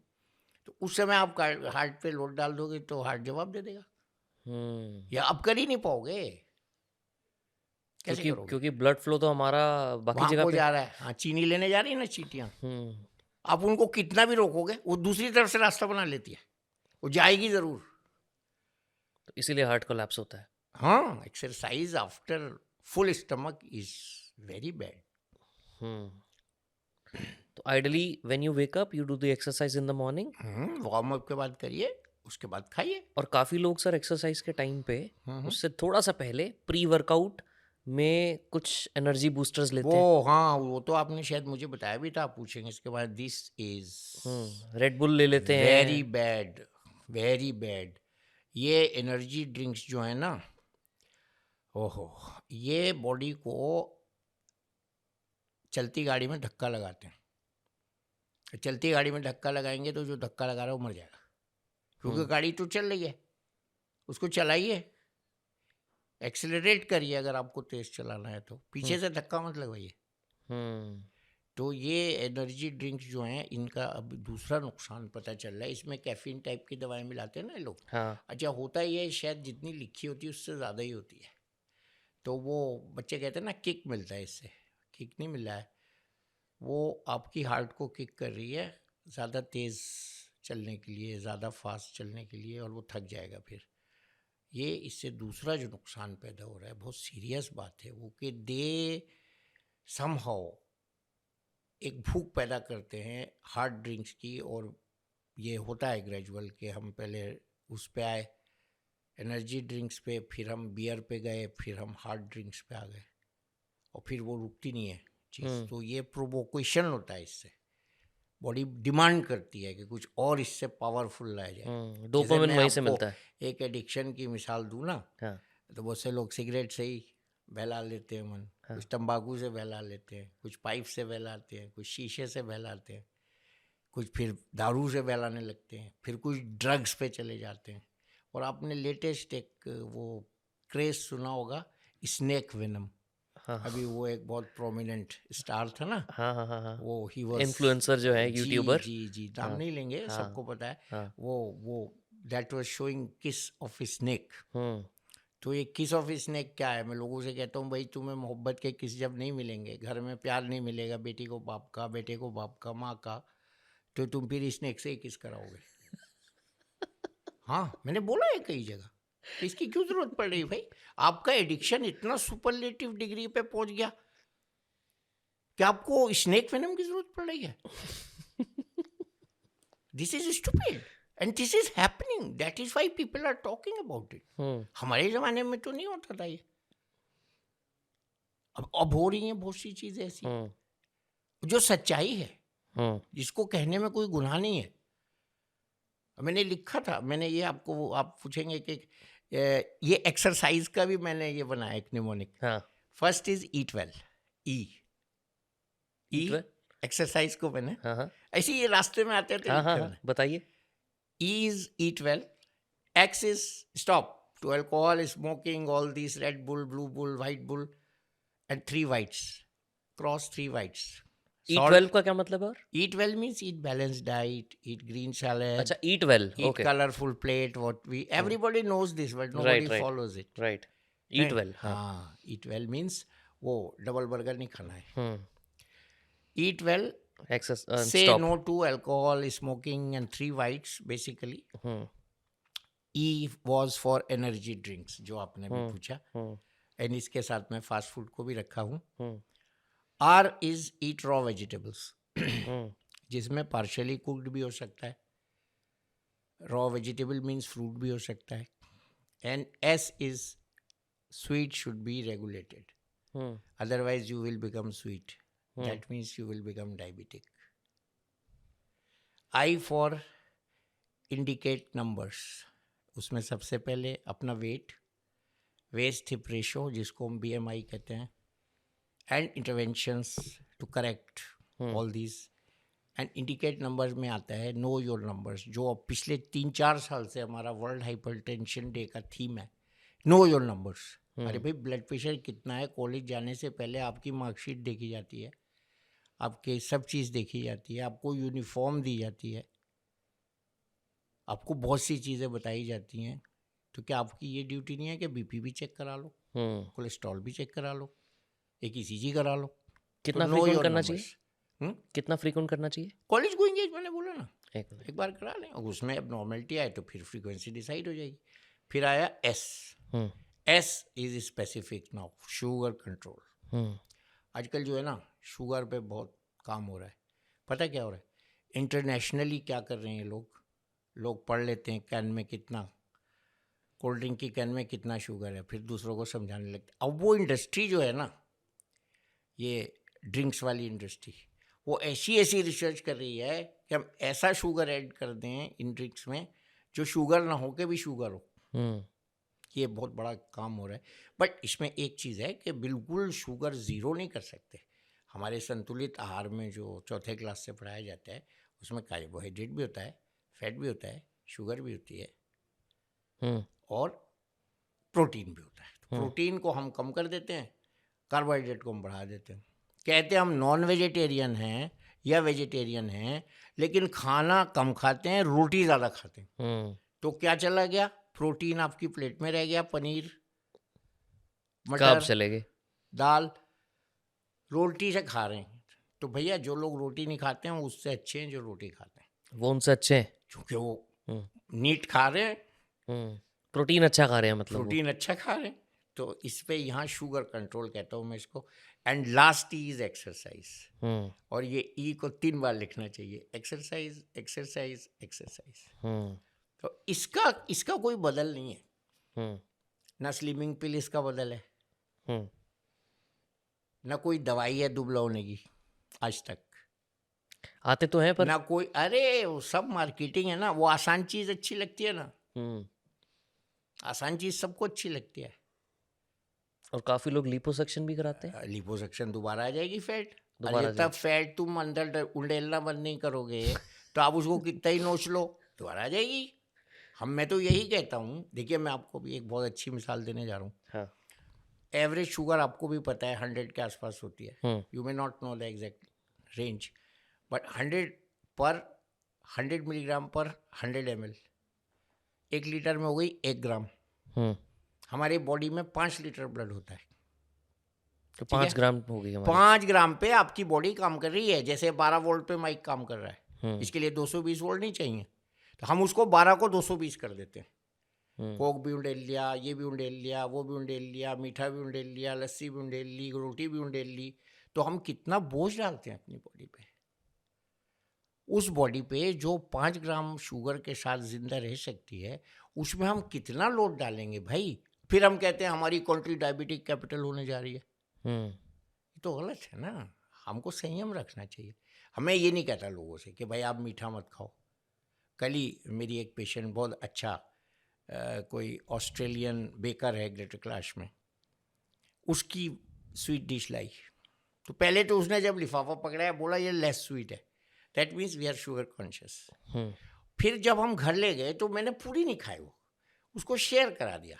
मैं लोगों से भी कहता हूँ अगर आपकी कोई अच्छी डिश बनी है तो ये नहीं कि आप सब हड़प कर जाओ एक ही दिन में, आप उसको फ्रिज में रख दो भाई, अगले दिन खा लो। Earn your meal. हम्म जब आपकी शरीर में वो पिछला खाना हजम हो जाए, अगले की तारीख बदल जाए कैलेंडर पे, तब आप उसको खा लो। मैं मना नहीं कर रहा। आपको बिरयानी अच्छी लग रही है या कोई वेजिटेबल प्रिपरेशन अच्छी लग रही है तो आप उसको ठूसो नहीं। हम लोगों को यहाँ ठूसना कहते थे। वो जोक भी है ना लखनऊ में, वो कहते हैं साहब खाना तनावुल फरमा लीजिए और देसी भाषा में ले ठूस ले। हाँ। तो वो हम ठूसले कर रहे हैं अपनी बॉडी के साथ। तो ठूसले का मतलब तोन गोल। हम्म तो कौन कौन से खाने ऐसे हैं जो हमें नहीं ठूसने चाहिए? कौन से खाने हैं जो हम ठूस सकते हैं? नहीं, देखिए फाइबर आप ठूस सकते हैं बॉडी में, उसमें खाना कम है फाइबर ज़्यादा है। हाँ। लेकिन जहाँ तक मेरा ये इस वर्ड से एक अच्छा वर्ड नहीं है ये, हम्म मेरा एक प्रोवोकेशन है इस वर्ड से कि eat how much you want, don't eat disproportionate. How do you decide how much we want? When like you what is the order, number? Don't order double burger भैया, बट छोटा खा लो। Better फिर तो उस यही है दिन कि। घर जाके लंच नहीं करना है। हाँ। हमारे यहाँ ये हो रहा है, बच्चे बाहर खाना खा लेते हैं, माँ बाप को नहीं बताते हैं, घर पे भी खाना खा लेते हैं, तो कैलोरीज बढ़ गई। और यह क्या हो रहा है, हाँ ये बात मैं बहुत करता हूँ पेशेंट से, कि जब हमारे माँ बाप सो रहे होते हैं, हम लोग सो रहे होते हैं, तो हमारे बच्चे रात को 2 बजे ऑर्डर कर देते हैं। या मैगी बना लेते हैं घर पे। हाँ, दोनों काम हो रहे हैं, तो वो गलत है। फास्ट फूड चला गया, गलत कैलोरीज चली गई, उसके बाद आप सो गए हम्म और वो कोलेस्ट्रॉल उसका घूमने लगा आपकी आर्टरीज में, जमने लगा। फिर आप कहते हैं साहब हार्ट अटैक हो गया मेरे बेटे को 34 साल की उम्र में। मैंने कई पेशेंट उठवाए हैं जो एडमिट थे यंग, हम्म और उनको एक्सरसाइज पर डाल के ठीक किया, जिनका अदरवाइज बाईपास होने जा रहा था। तो तो क्या मैंने खाने। आपको बताया ना, जोमेटो, जेप्टो, हाँ हाँ। स्विगी और ये सब, क्या ये पहले नहीं होते थे। और ये अच्छा, ये 24 घंटे कैसे खाना बनाते रहते हैं, वो खाने की क्वालिटी क्या खा रहे हैं हम। वो तो बना के रख दिया 2 दिन पहले या तो 1 दिन वो पहले। कोई माँ अपने बच्चे को बासी खाना खिलाएगी? हम्म अगर वो जाग रही होगी तो वो खाने देगी? कोई भी नहीं। तो ये गलत हो रहा है मेरी इसको। मम्मी तो 5 मिनट अच्छा, पहले नहीं और बनाने देते। आजकल क्या हो रहा है ना, ये एक इंटरनेशनल एपिडेमिक हो गया। मैं अभी कई कंट्रीज में बाहर गया, सब में वो मोटरसाइकिलें घूम रही हैं चौकूटे बक्सों वाली, हम्म सब में। ये हर घर की कहानी हो गई, ये ग्लोबल एपिडेमिक होने जा रहा है। अब लोग इस पे बात करना शुरू करेंगे थोड़े दिन में, ये बाइक्स पे बैन लगाओ भैया, एक का जहर ले जा रहे हैं बच्चों के लिए हमारे। और लेजी होते जा रहे हैं। पहले मार्केट जाना होता था, कम से कम थोड़ी वॉक होती थी, अब वो भी नहीं होती क्योंकि अब सब कुछ घर पे आ दे जाता है। Have everything at the click of button and one phone call away. हम्म ये प्रॉब्लम है। और फिर हम अपने एक्सचेकर पे भी तो बोझ डाल रहे हैं ना। हम्म जो देश अपने मरीजों के लिए दवाएं, इलाज मुहैया करा रहा है, वो भी तो इनएडवर्टेंटली एक्सपेंड करना पड़ रहा है ना सिस्टम को। हम्म तो वो एक बड़ा नुकसान है। पहले तो हम गलत खाना खा के बीमारी पैदा करें, फिर उसका इलाज पे पैसे खर्च करें, तो गलत है ना। तो ये जो आपकी टॉक से कोई अच्छे मैसेज जा रहे हैं तो जाएं, लोग कैच करें तो बहुत अच्छा होगा। कि हमें अपनी कहीं ना कहीं पुरानी चीज़ों को देखना पड़ेगा, उन पे आना पड़ेगा, उन बातों को दोबारा से सीखना पड़ेगा, या हमें अपने लिए बेस्ट क्या है ये तय करना पड़ेगा। I think our young generation has wit and they are wise enough to decide what is good for them. मैंने शुरू में बीच में कहा था ना कि जानते सब हैं, मानता कोई नहीं है। सबको पता होता है। पता है, but for the enjoyment. Small dopamine hits. हाँ, वो भी है। और असल में पीयर प्रेशर्स बहुत इसमें काम करते हैं कि भाई वो बाहर खाना खाने जा रहा है तो हम भी जाएंगे।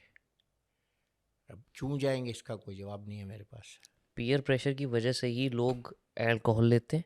वेपिंग का कल्चर बहुत बढ़ गया आजकल। जी, वेपिंग के बारे में देखिए, इंडिया में अच्छा है कि वेपिंग हमारे यहाँ बैन है, बट लेकिन करते फिर भी लोग हैं वेपिन सर। जो है वो इतना प्योर निकोटीन है कि वो आप सिगरेट में जो निकोटीन लेते हैं उससे कहीं ज़्यादा ही इनहेल कर लेते हैं। हाँ, sense those poisonous gases and paper carbon जो सिगरेट में होता है, बट मुझे लगता है लोग वेपिंग के बहाने ज़्यादा निकोटीन ले रहे हैं। और हार्ट अटैक का रीज़न है वो। बिल्कुल है। Every such thing constricts the coronary arteries, और रीज़न है। बट वो खाली वेपिंग नहीं है ना, उसके साथ लैक ऑफ एक्सरसाइज भी है, उसके साथ जंक फूड भी है, उसके साथ कहीं ना कहीं ड्रिंक भी है, ड्रग्स भी है, कुछ ना कुछ है तो। और मैं आपसे अगर सर एक, आप मान लो कि 100% हार्ट हेल्थ है मेरी, ठीक है, लेट्स से, उसमें आप मुझे थोड़ा सा वो दोगे कि यार स्लीप का कंट्रीब्यूशन 20% है या एक्सरसाइज का 30% है, खाने का 40 है, कोई एक नंबर बता सकते हो रफ कि किससे कितना परसेंट इम्पैक्ट होता है हमारे हार्ट को। I would give 80 marks to exercise, okay. 15 marks to food and 5 marks to sleep. अच्छा। एक्सरसाइज जो है ना सबसे वही ऊपर है इसका हर चीज़ का इलाज।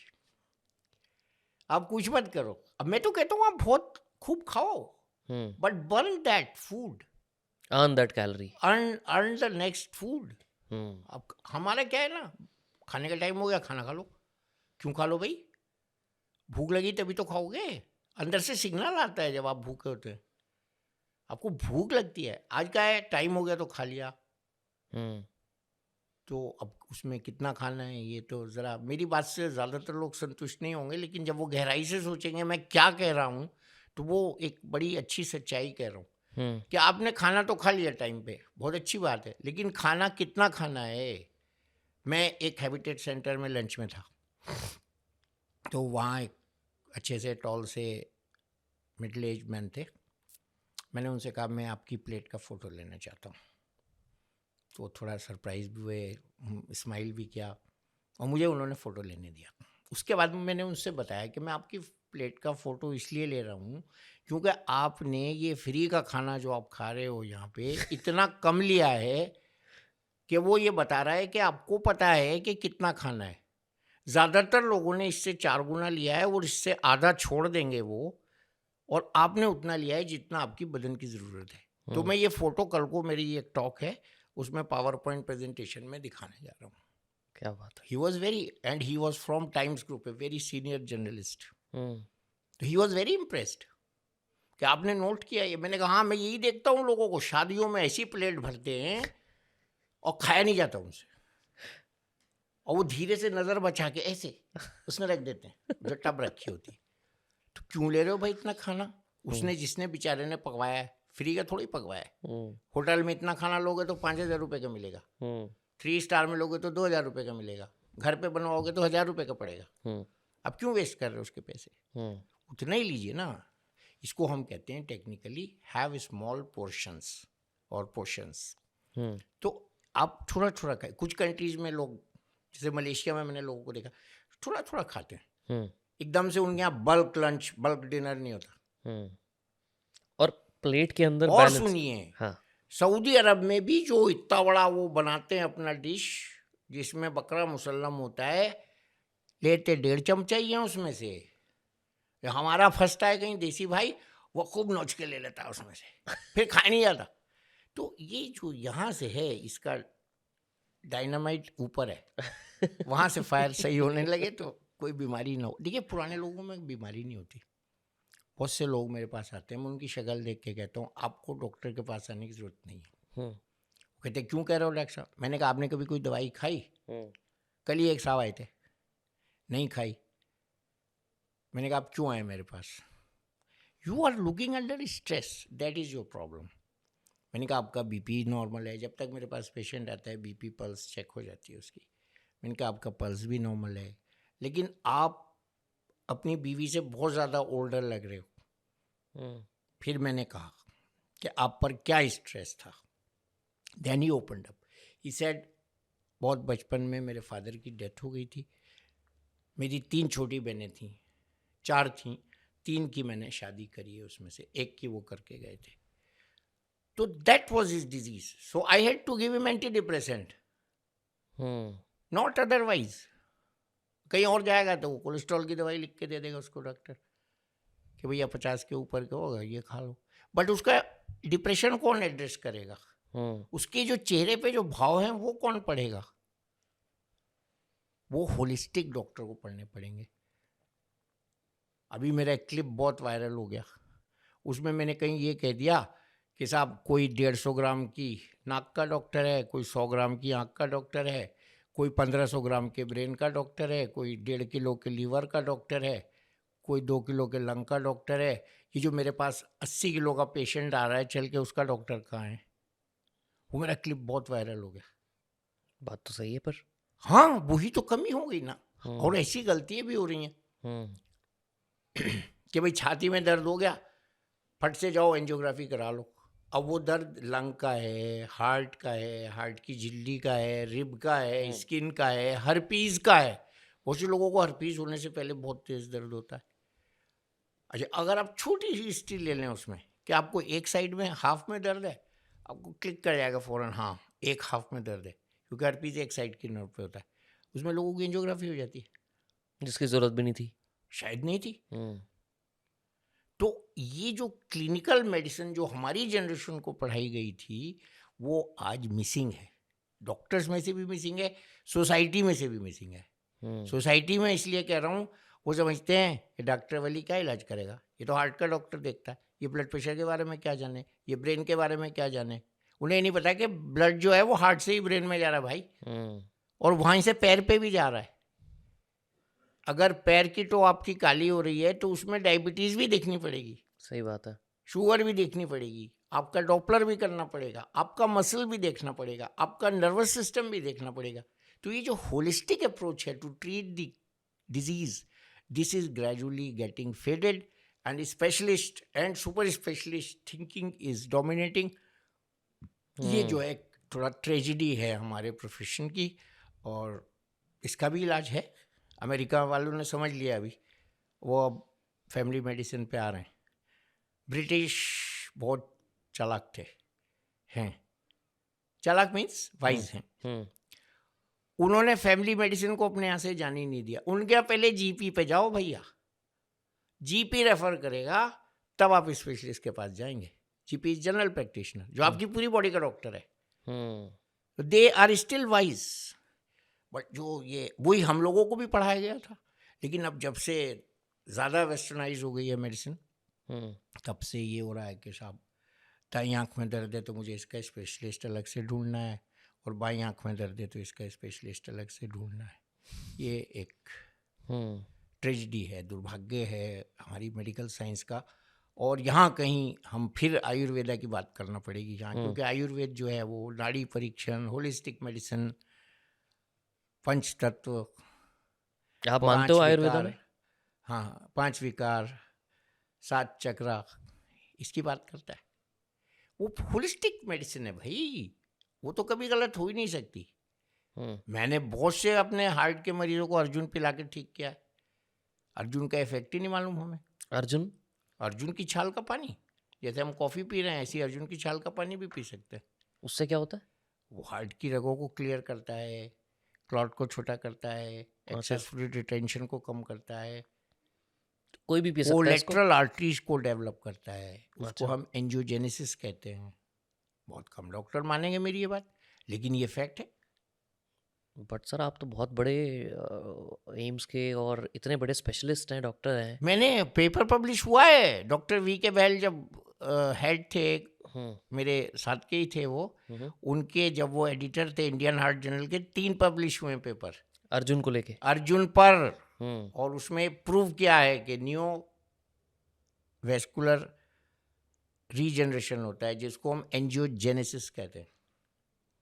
देखिए एक बात बता दूं, जब हम पढ़ते थे तो इंडिया में ना बाईपास होता था तो एंजियोग्राफी होती थी। सब थोड़ी मर जाते थे कि छाती में दर्द हुआ मर गए। अब ज़्यादा मर रहे हैं, जब भी तो हम हार्ट की बात कर रहे हैं। तो कहीं ना कहीं तो कुछ ना कुछ है जिसको देखना पड़ेगा, क्योंकि हार्ट की जो ब्लड वेसल्स होती हैं उनका इतना अच्छा जाल नेचर ने बनाया है, जैसे पेड़ की जड़ें होती हैं, और वो हार्ट की जो रगें होती हैं ना, वो सब इंटरवोवन होती हैं। तो अगर हम देखते हैं ऐसे पेशेंट्स को जिनकी 100% ऑक्लूडेड वेसल होती है, तो उस वेसल में ये आज भी एंजियोग्राफी में दिखता है कि दूसरी तरफ से ब्लड वेसल्स आ जाती हैं बन के। अच्छा, because it was 100% obstructed from one side, patient has to remain alive, the nature helps. तो फिर हम उसको नहीं छेड़ते एंजियोप्लास्टी में। तो ये होता है। और हम क्या करते हैं, फट से गया 35 साल का लड़का, फट से एंजियोग्राफी करी, फट से स्टेंट डाल दिया। अब वो लाइफ लॉन्ग डिपेंडेंट हो गया ब्लड थिनर्स पर। अब 1 दिन भी बंद करेगा, 3 दिन भी बंद करेगा तो स्टेंट, इंस्टेंट थ्रोम्बोसिस हो जाएगी। So you have to be very careful. तो अभी बहुत सी जो लेटेस्ट कॉन्फ्रेंसेज हो रही हैं डॉक्टर्स की, जो कार्डियोलॉजिस्ट की, एडवांस साइंसेज की, उसमें वो इस बात पे जोर दे रहे हैं कि हमें एक्चुअल ये डिसाइड करना चाहिए कि कौन सा इंटरवेंशन करना है, कब बाईपास करना है, कब स्टेंट डालना है। और अब एक बहुत अच्छी टेक्निक आ गई है, चलिए ये यहाँ पे बात करने से आपका ये बहुत भारी हो जाएगी आज की टॉक। अब जो टेक्निक आई है वो, हम जो दवाई प्लेक्सीटेक्सेल टाइप की जो दवाई होती थी, जो हम स्टेंट में आपने सुना होगा, ड्रग कोटेड स्टेंट, उस दवाई को अब हम बैलून पे कोट कर देते हैं। ओके। और बैलून को जहाँ पे ब्लॉक होता है वहाँ फुला देते हैं। तो this is called balloon angioplasty. बस उसमें आपको फॉरेन बॉडी नहीं डलेगी, स्टेंट नहीं डलेगा, वो जाली नहीं डलेगी आर्टरी में। तो वो बहुत अच्छे रिजल्ट्स हैं उसके, लेकिन अभी ये पॉपुलर होने जा रही है और इसमें खर्चा उतना ही है लगभग। हमारे गंगाराम हॉस्पिटल में शुरू हुई है और मोस्टली यूरोपियन कंट्रीज ने इसको अडेप्ट किया, अमेरिका ने भी नहीं किया। ये ड्रग एल्यूटिंग बैलून, तो ये लेटेस्ट है। आज के लिए लेटेस्ट है, बड़ा ये it's a very positive research and I am very hopeful. मैंने अपने जिस दिन इस पे टॉक सुनी तो मैंने अपने लिए डिसाइड किया कि अगर गॉड फॉरबिड मुझे ज़रूरत पड़ेगी तो मैं स्टेंट नहीं डलवाऊंगा, मैं ये वाली एंजियोप्लास्टी करवाऊंगा। बलून वाली। हाँ, हम्म। क्योंकि इसमें आपने ड्रग छोड़ दी वहाँ और ड्रग चिपक गई, आपने वेसल को डायलेट कर दिया, गुब्बारा फुला दिया, हम्म। अब उसमें खून नहीं रुकेगा। हम्म। First class and no foreign body. Correct, correct. But जो अर्जुन की बात कर रहे थे वो अर्जुन कहाँ तो मिलता है, कैसे, कहीं पे अर्जुन भी की मिलता है? छाल होती है, अर्जुन का पेड़ पूरी नई दिल्ली में लगे हुए हैं, सड़कों पर, गांवों में होते हैं, पहाड़ी एरियाज में होते हैं। उसकी छाल को 20 ग्राम करीब आधा लीटर पानी में 10 मिनट तक उबाल के पीजिए और उसके बहुत अच्छे इफेक्ट्स हैं। मतलब उससे हार्ट क्लीन रहेगा, आपका मैं तो आर्टलरीज क्लीन कहूँगा रहेगी। उससे फैटी लीवर भी ठीक होता है। मेरी सासू माँ को मैंने दुनिया भर के डायूरेटिक दिए, जब उनको ये पिलाई 3 दिन में उनके चेहरे की सूजन उतर गई। तो कोई ये देखिए पर्सनल एक्सपीरियंसेस हैं। बट कोई भी पी सकता है इसको? हाँ, मैं तो कहता हूँ इट्स ए वेरी गुड पे, उसमें लेमन डाल दीजिए थोड़ा सा। और मैं रोज पी लो, कोई नुकसान नहीं है। रोज ही पीना चाहिए ऐसी चीज़ को, तो जब भी फायदा होता है। ये देखिए एक ऐसा होता है, जब तक आप कुछ करते नहीं है हम्म। तब तक आपको उसका फायदा नहीं महसूस होता। और ये एक्सीडेंटल मेरी रिसर्च हुई। हम्म। मैंने भी ऐसे ही एक पेशेंट को बता दिया था और वो पीता रहा, और 2 साल बाद उसके एक रिश्तेदार पकड़ के ले गया उसको दूसरे बड़े हॉस्पिटल में कि यार ये तेरे को ब्लॉकेज है, तू करा ले, एक दूसरे डॉक्टर को दिखा ले। तो उस हॉस्पिटल में उसकी 2 साल चुके हो गए थे, उन्होंने दोबारा एंजियोग्राफी की and the doctor saw the previous CD and he said please ये आपकी सीडी है ही नहीं, क्योंकि I am seeing so many new vessels which was not there. तो देन ही सेड कि साहब मैं 2 साल तक अर्जुन की छाल पी के आया हूँ आपके पास और मुझे कोई सिम्टम नहीं है। तो I have taken photograph of that previous CD, same image, same cut, and the new CD, same cut, and visibly there is improvement in the blood flow. तो ऐसा नहीं है, मैंने ये डॉक्यूमेंट भी किया है। इसके अर्जुन के अलावा भी और ऐसी कोई चीजें हैं जो लोग ले सकते हैं डेली? हार्ट के लिए देखिए, सबसे पहले तो फैट्स अवॉइड करनी चाहिए। सैचुरेटेड एसिड जो 6 बार में समोसा तल के आता है जिस तेल में, वो एयर फ्रायर कर लो। हाँ, एयर फ्रायर तो सबके घर में नहीं होता ना। आप उसको अपने घर में, आपने लिखा भी है मूंगफली का तेल या अच्छे तेल होते हैं जो तिल का तेल, या बट साउथ में वो भी एक ही बार यूज हाँ करो। साउथ में कोकोनट ऑयल। हम तो कहते हैं आप खाने को गर्म करते हैं ना, तो आप उसको तेल क्यों डालते हैं उसमें ज़बरदस्ती? 300 डिग्री पे थोड़ी सब्जी गलती है, फिर क्या 100 डालें? पे गल जाती है। तेल तो स्वाद के लिए है, चटपटा। तो पानी में बन सकती है? हाँ, अभी तो आपने बोला एयर फ्रायर, तो उससे पानी में ही तो बट उबलती है। तड़का कैसे लगेगा सर? तड़का लगा लो भैया, देसी घी का लगा लो, तेल मत करो। तो आपने एक मुहावरा तो सुना है ना, सब तेल कर दिया, तो वो इसीलिए बना होगा, तेल से नुकसान हुआ होगा। जब आप देसी घी इस्तेमाल करिए, मैं सही कह रहा हूँ। अगर यहाँ गीता होती तो गीता पे हाथ रख के कह देता कि देसी घी अच्छा है उस बोतल बंद तेल से जिस पे हार्ट का वो इमेज बना हुआ है और जो दूसरी कंट्री से आ रहा है, जो समुद्र में डंप कर देते थे और हमें बेच रहे हैं हार्ट हेल्दी ऑयल बता के। आप देसी घी खाओ, घर में देसी घी बनाओ, तो वो ज़्यादा अच्छा है। अच्छा, फिर वही बात, ये कितना खाओगे आप भाई? 2 चमचे का ही तो तड़का लगेगा। घी में दाल थोड़ी डलती है, दाल में घी डलता है। There is a difference. आपने वो रील्स देखी है सर, वो ऑमलेट के नाम पे पूरा पूरा मक्खन की टिक्की डाल देते हैं हाँ, वो और तो तहलका ऑमलेट बोल के उसको बेचते हैं। नहीं, तो वो मक्खन आपने खा लिया तो फिर 1 साल तक उस ठेले के पास मत जाना। 1 साल का घी खाइए, आप मक्खन खाया। मैं तो ये कह रहा हूँ, मैं तो बहुत अच्छा डॉक्टर हूँ। मैं तो आपको ये भी कह रहा हूँ, आप एक दिन में इतना सारा मक्खन खा लो अगर अच्छा लग रहा है आपको, तो फिर उसको पूछो अपने शरीर से कि अब तुझे ये वाली डोज कब चाहिए, आन कब करना है उसको हाँ। वापस। मैं बिल्कुल किसी चीज़ के भी खिलाफ नहीं हूँ। मैं तो लोगों को एग्जाम्पल देता हूँ कि विदेश मंत्रालय के लगभग 95% लोग अल्कोहल लेते हैं, उनको मिलता है, सब्सिडाइज रेट पे मिलता है। मेरे पास 55 साल के कैरियर में कोई भी लीवर फेलियर का केस विदेश मंत्रालय का पेशेंट आया ही नहीं। ऐसा क्या है कि वो ऐसा यूं है कि उन्हें पता है व्हेन टू स्टॉप। हमारे यहाँ किसी को नहीं पता व्हेन टू स्टॉप। हम्म, हमारे वाला 3 पीने के बाद तो बोलता है अब तो माहौल बना है।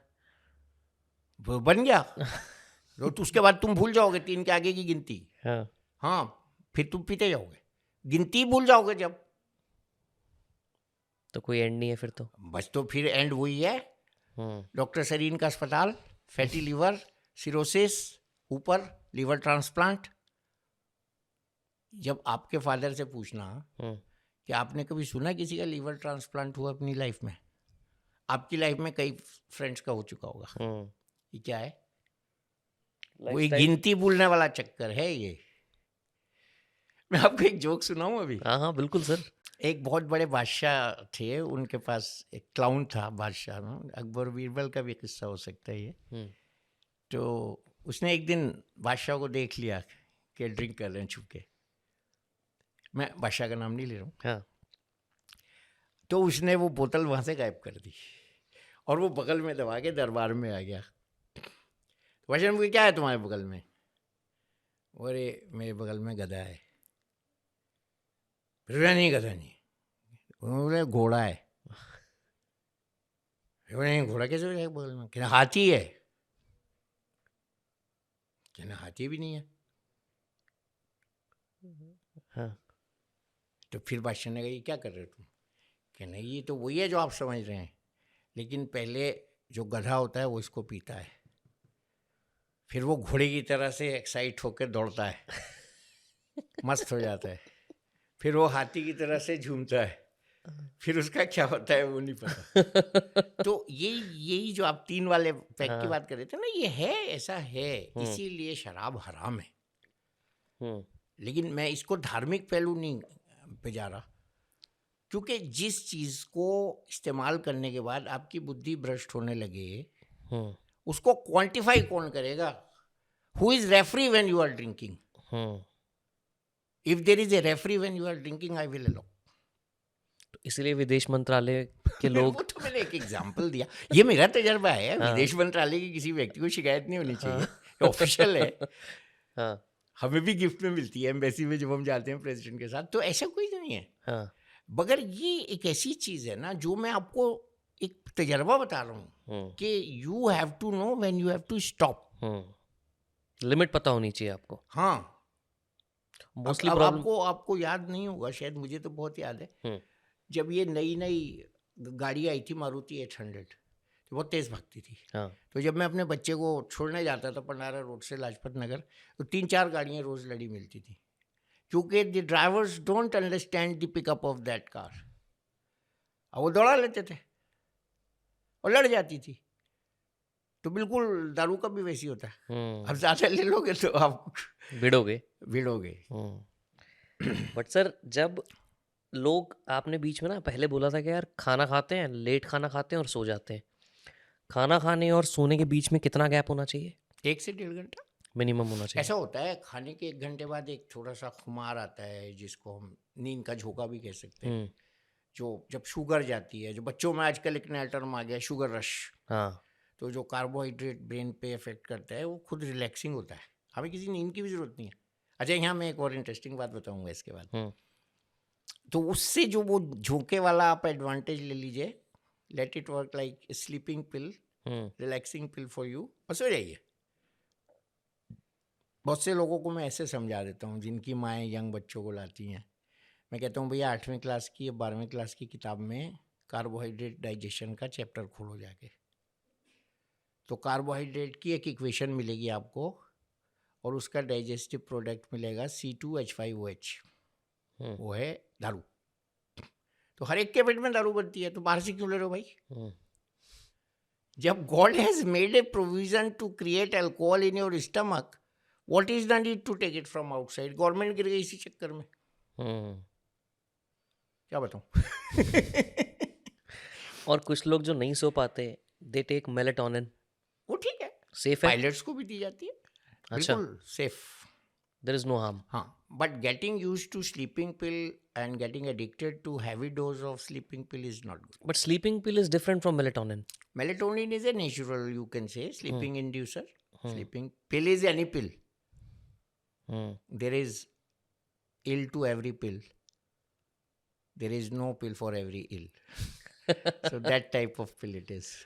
बट आपने काफी बार देखा होगा, थोड़ा बहुत बीमार हुए लोग फटाफट से डिस्प्रिन खाते हैं या पैरासीटामोल ले लेते हैं. Is it safe to take it? एक ले लो तो सेफ है, कई सारी ले लो तो सेफ नहीं है. बट कोई ऐसा कोई दिक्कत नहीं है. लोग बोलते हैं यार आप एक गोली क्यों खा रहे हो, क्यों डिपेंडेंट हो रहे हो गोली पे? नहीं, अगर आप को बुखार है तो बुखार की कुछ तो दवा खाओगे ना. कुछ तो बॉडी को हमें खुद से काम नहीं करने देना चाहिए. हाँ, मतलब बुखार में पड़े रहिए. मतलब ताकि काफी 3 लोगों दिन का ऑफिस आर्ग्यूमेंट ना जा होता है, पाएं. काफी लोग. नहीं, बुखार को तो उतारना पड़ेगा. देखिए, बुखार बीमारी नहीं है, ये लोग समझते ही नहीं है ना प्रॉब्लम क्या है. बुखार हमारा दोस्त है जो हमें ये अलार्म दे रहा है बॉडी का कि हमारे शरीर में कुछ गलत हो रहा है. It's not. हमसे जो एक्सपीरियंस टीचर थे वो फीवर के चैप्टर में सबसे पहले पढ़ाते थे, fever is our friend not our foe. It tells us that something wrong has gone in or something wrong is happening to your body. So treat it, test it. तो for the time being fever को तो उतारना पड़ेगा ना.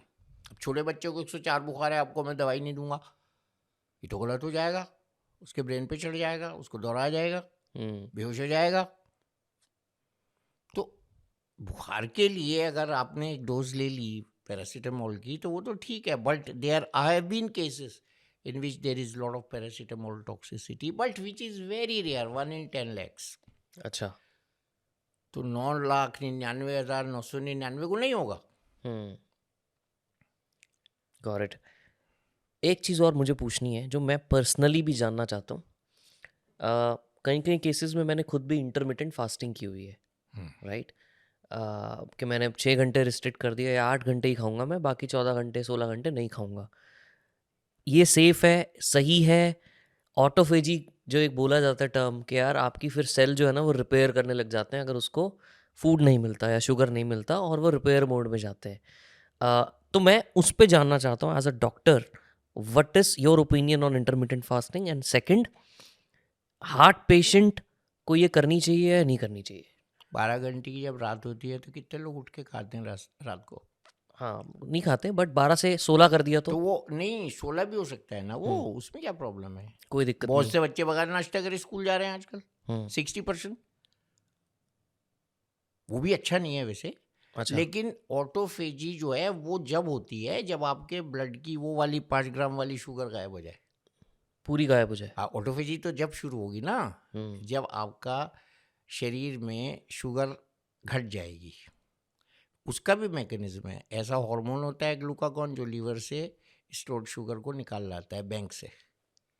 हाँ, ऐसे human body is not a simple thing. जेब में 50 रुपये रखे थे, गिर गए, दिवालिया हो गए. नहीं, लीवर में है अभी. अगर आपने इधर से नहीं ली तो लीवर में से आ जाएगी. हाँ. ऐसा नहीं है. तो ये बहुत अच्छा नियम है. देखिए, साधु संत महात्मा, ये तो कहाँ किसी का फोटो है खाते हुए? नहीं है. Show me any photo of any Sant accept Ganesh ji के पास बस थाली रखी है लड्डू की, जिसको मैं क्यों मेंशन कर रहा हूँ वो भी बताऊंगा अभी, उसका मेडिकल रीजन है. तो ये तो लोग कितनी दूर तपस्या करके आए हैं. ये महाकुंभ में तो तमाम आए हुए हैं. किसी के हाथ में खाना नहीं दिखेगा आपको. हाँ, कमंडल है, खाना नहीं है. तो ये खाना जो है ना, फिर वही बात पे आ जाऊंगा मैं, कम खाना सुख से रहना. सारी जो प्रॉब्लम है वो पेट से है. हाँ. ये भी मैं अपने टीचर के स्टेटमेंट बोल रहा हूँ. मैंने जितनी बातें बोली हैं आपके प्रोग्राम में सब ऑथेंटिक हैं. They are based with medical research. मैंने गप्पे नहीं मारी हैं इस प्रोग्राम में. एनाटमी में जब पेट का चैप्टर पढ़ाया गया एब्डोमेन का, तो मेरे एक टीचर थे RN वाजपेयी. उस दिन उन्होंने गुलाबी हाफ स्लीव की शर्ट पहनी हुई थी. मुझे उनका वो इमेज अभी भी दिमाग में. उन्होंने एक सेंटेंस बोला था, your bread and butter mostly will come as a doctor to you from abdomen. मतलब शरीर का ये जो भाग मैं आज पढ़ाना शुरू कर रहा हूँ, ये उन सब चीज़ों की जड़ है जो बीमारियों को जन्म देती हैं. और सारा आपका कमाई जो है वो इसी ऑर्गन यानी पेट के जरिए आएगी. तो आप सोच लीजिए पेट से कितनी बीमारी होती हैं. एक तो ये हो गया. पेट को खाली रखना एक तपस्या भी है, एक नियम भी है, एक अनुशासन भी है, एक हेल्दी रहने का तरीका भी है. आप 4 फॉरेनर खड़े करिए, 4 इंडियन खड़े करिए, इंडियन का पेट बाहर होगा, फॉरेनर का पेट अंदर होगा। हम्म। ठीक है, मैं गलत तो नहीं कह रहा? नहीं नहीं, सही बोल रहे हो आप। This is called in medical books lemon on match stick obesity. Okay. आप नींबू को 2 माचिस पे खड़ा कर दीजिए, वो वाली ओबेसिटी हमारे यहाँ होती है, हम्म। या truncal obesity hmm. To be more precise. वहाँ के लोग इतना ठूसते ही नहीं है, पेट फूलेगा ही नहीं, जब फूलेगा नहीं तो बाहर को भी नहीं आएगा। इतना सिंपल लॉजिक है। तो इसमें इंटरमीडिएट फास्टिंग को क्यों दोष दे रहे हो, नहीं खाओगे तो मर नहीं जाओगे। बल्कि ज़्यादा जियोगे। हाँ, वो चिड़िया का सवाल होता था ना एक पहले क्लास में, कि 100 दाने चुग रही है और एक चक्कर में 2 दाने चुगती है तो कितने चक्कर लगाएगी। वो आपके साथ अगर एक दाना चुगेगी तो चक्कर डबल हो जाएंगे, लाइफ बढ़ जाएगी। हाँ। जब हम ये मानते हैं कि हमारी डेस्टिनी में लिखा है हमें कितना खाना है, ये भी धार्मिक लोग कहते हैं कि जब तक वो आखिरी बूंद शरीर में नहीं जाती तो आपके प्राण नहीं जा सकते, तो हम उसको क्यों शॉर्टन कर रहे हैं? जल्दी खा के या ज्यादा खा के। हाँ। नहीं, इसमें ये सोचने की चीजें हैं। It's very important to think about it. आपने बीच में बोला कि गणेश जी के साइड में हाँ, लड्डू मेडिकल रीजन है कुछ। जब कोई मेरे पास मोटा पेशेंट आता है ना, हाँ। तो मैं उससे कहता हूँ, देखो मैं भी भगवान गणेश को मानता हूँ और मैं भी भगवान शंकर को मानता हूँ, अब ये बताओ कि दोनों में क्या फ़र्क है। वो नहीं बता पाता, तो मैं कहता हूँ देखो, शंकर भगवान की मुद्रा नटराज की होती है, स्लिम है, डांस कर रहे हैं, एक्टिव दिखा रहा है वो उनको। गणेश जी बैठे हैं, बगल में लड्डू की थाली है, तो बस ये लड्डू की थाली हटा दो, शंकर भगवान के समान हो जाओ। This is treatment of obesity, treatment of diabetes, treatment of metabolic disease.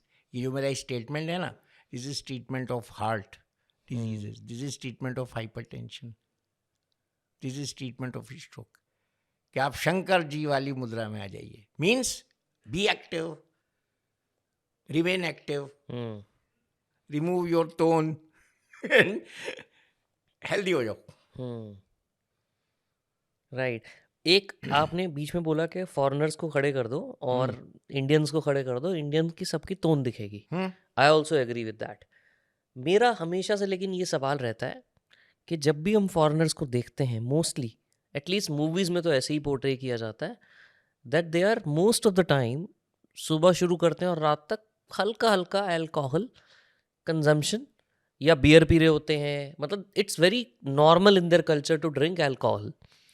हमारे यहाँ पे एटलीस्ट इतना नहीं होता कि हम सुबह शुरू कर दें। अगर कोई पीता भी है तो वो रात को एक आधा पैक पिएगा या वीकेंड पे पार्टी करेगा, which is not the same when you talk about foreigners. उनमें तो सुबह भी बियर पी रहे हैं घर पे तो भी कोई नॉर्मल ट्रीट किया जाता है उस चीज़ को। तो क्योंकि वो इतना कंज्यूम करते हैं अल्कोहल, फिर भी वो कैसे इतना फिट रहते हैं, वो मेरा सवाल है आपसे।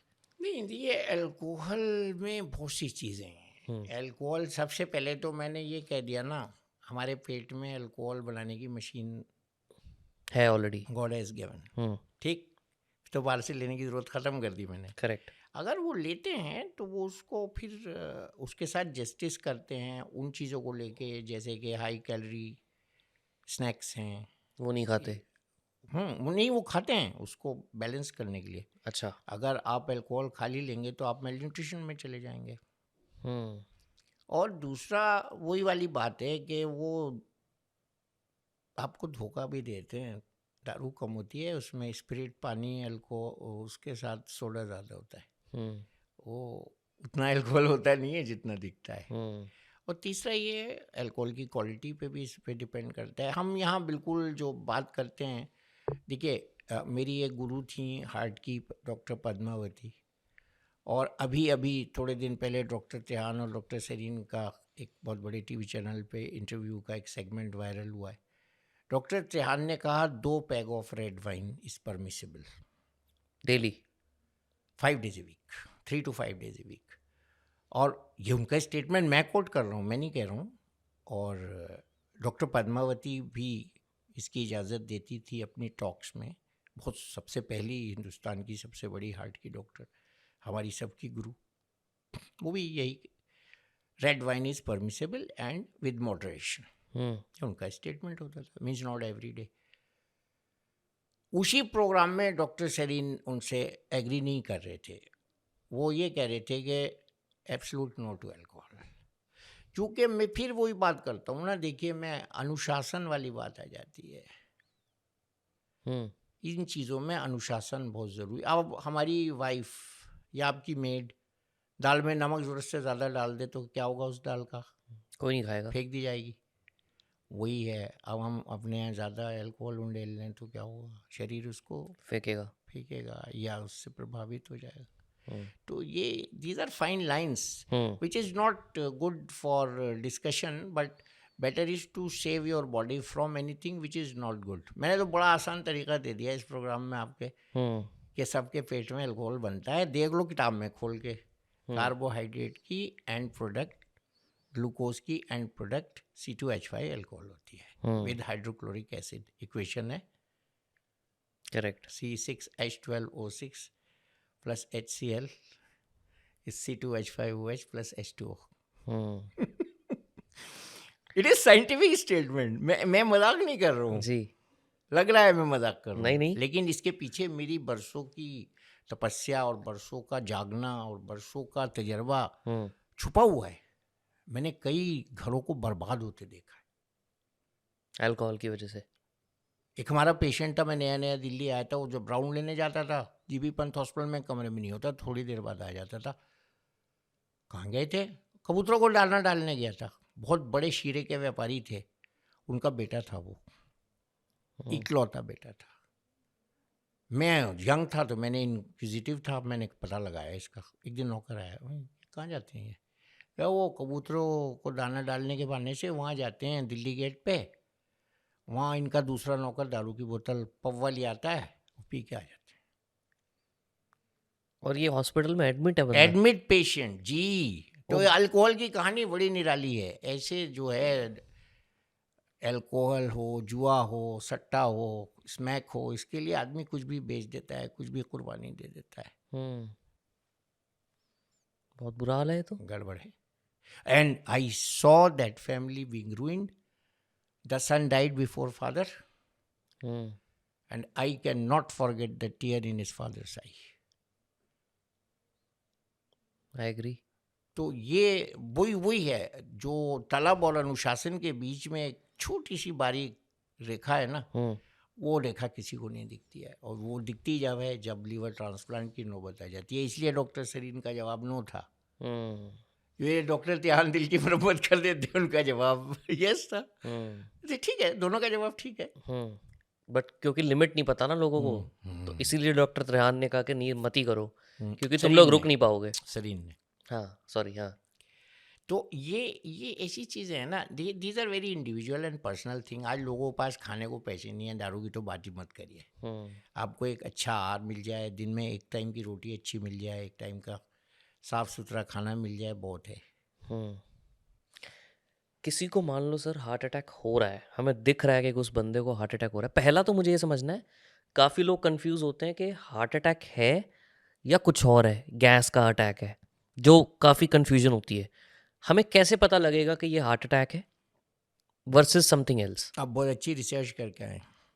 Yes, even doctors gate confused because pain in the gas and pain in the heart element is depicted by the same group of nerves. तो ये एक्सपीरियंस पे भी डिपेंड करता है और ऑब्जर्वेशन पे भी डिपेंड करता है। आइडियली अगर हम उसको गैस समझ रहे हैं तो एक ECG भी करना चाहिए। आजकल टेस्ट ऐसे हैं जो आप बेड साइड फ़ौरन 5 मिनट के अंदर करके पता लगा सकते हैं हार्ट अटैक है या नहीं। उसी टेस्ट को 2 घंटे बाद भी रिपीट करते हैं, उसको ट्रॉप्टी टेस्ट कहते हैं, स्ट्रिप पे होता है।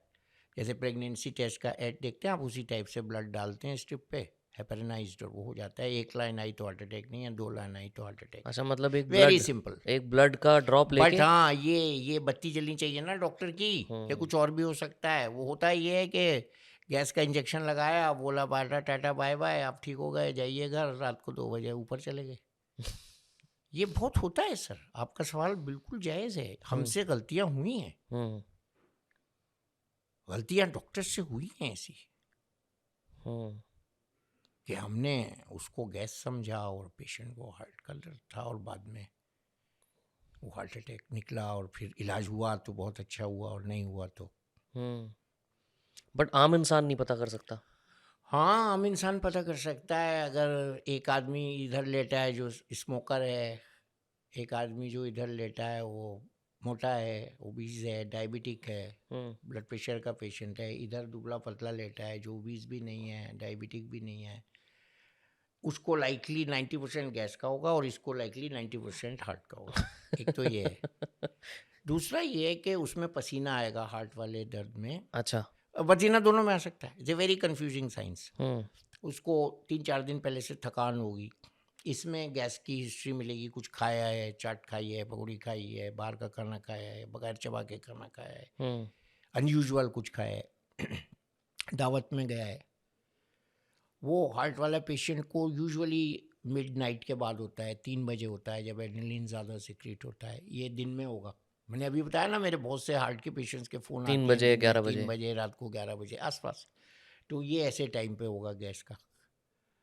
और गैस में गैस थोड़ी बहुत तो दिखेगी, डकार वकार रहेंगे, इसको चेस्ट पेन होगा। और ये पेन जो होता है ना, बड़ा क्लासिक होता है। ये जो पढ़ाई जाती थी ना चीज़ें पहले, बहुत अच्छा होता था। एक हर्बर्टन साइंटिस्ट था जिसने एंजाइना को डिस्क्राइब किया था। उसने ये कहा था ये पेन वॉकिंग अपहिल होता है। Means you are walking uphill means you are exerting और you are going on stairs और walking on a slope, and this usually it is on the left side usually. तो right side pain does not rule out heart attack. हो सकता है right में भी हो। बहुत एक कंडीशन होती है डेक्स्ट्रोकार्डिया, उसमें हार्ट राइट साइड में होता है, तो उसको पेन राइट साइड में होगा। तो ये कहना कि लेफ्ट साइड का पेन हार्ट का, राइट साइड का पेन गैस का, ये भी गलत। In medicine 2 and 2 don't make 4 always. Then उसमें उसको धड़कन होगी, घबराहट होगी, एक फीलिंग ऑफ इनसिक्योरिटी होगी। गैस वाले पेशेंट को उल्टी आएगी, नौजिया होगा, पेट में भारीपन होगा, या कभी कभी लूज मोशन भी होगा। तो ये चीज़ें हैं। और कभी ये पेन जॉ में भी जाता है, कभी बैक में भी जाता है।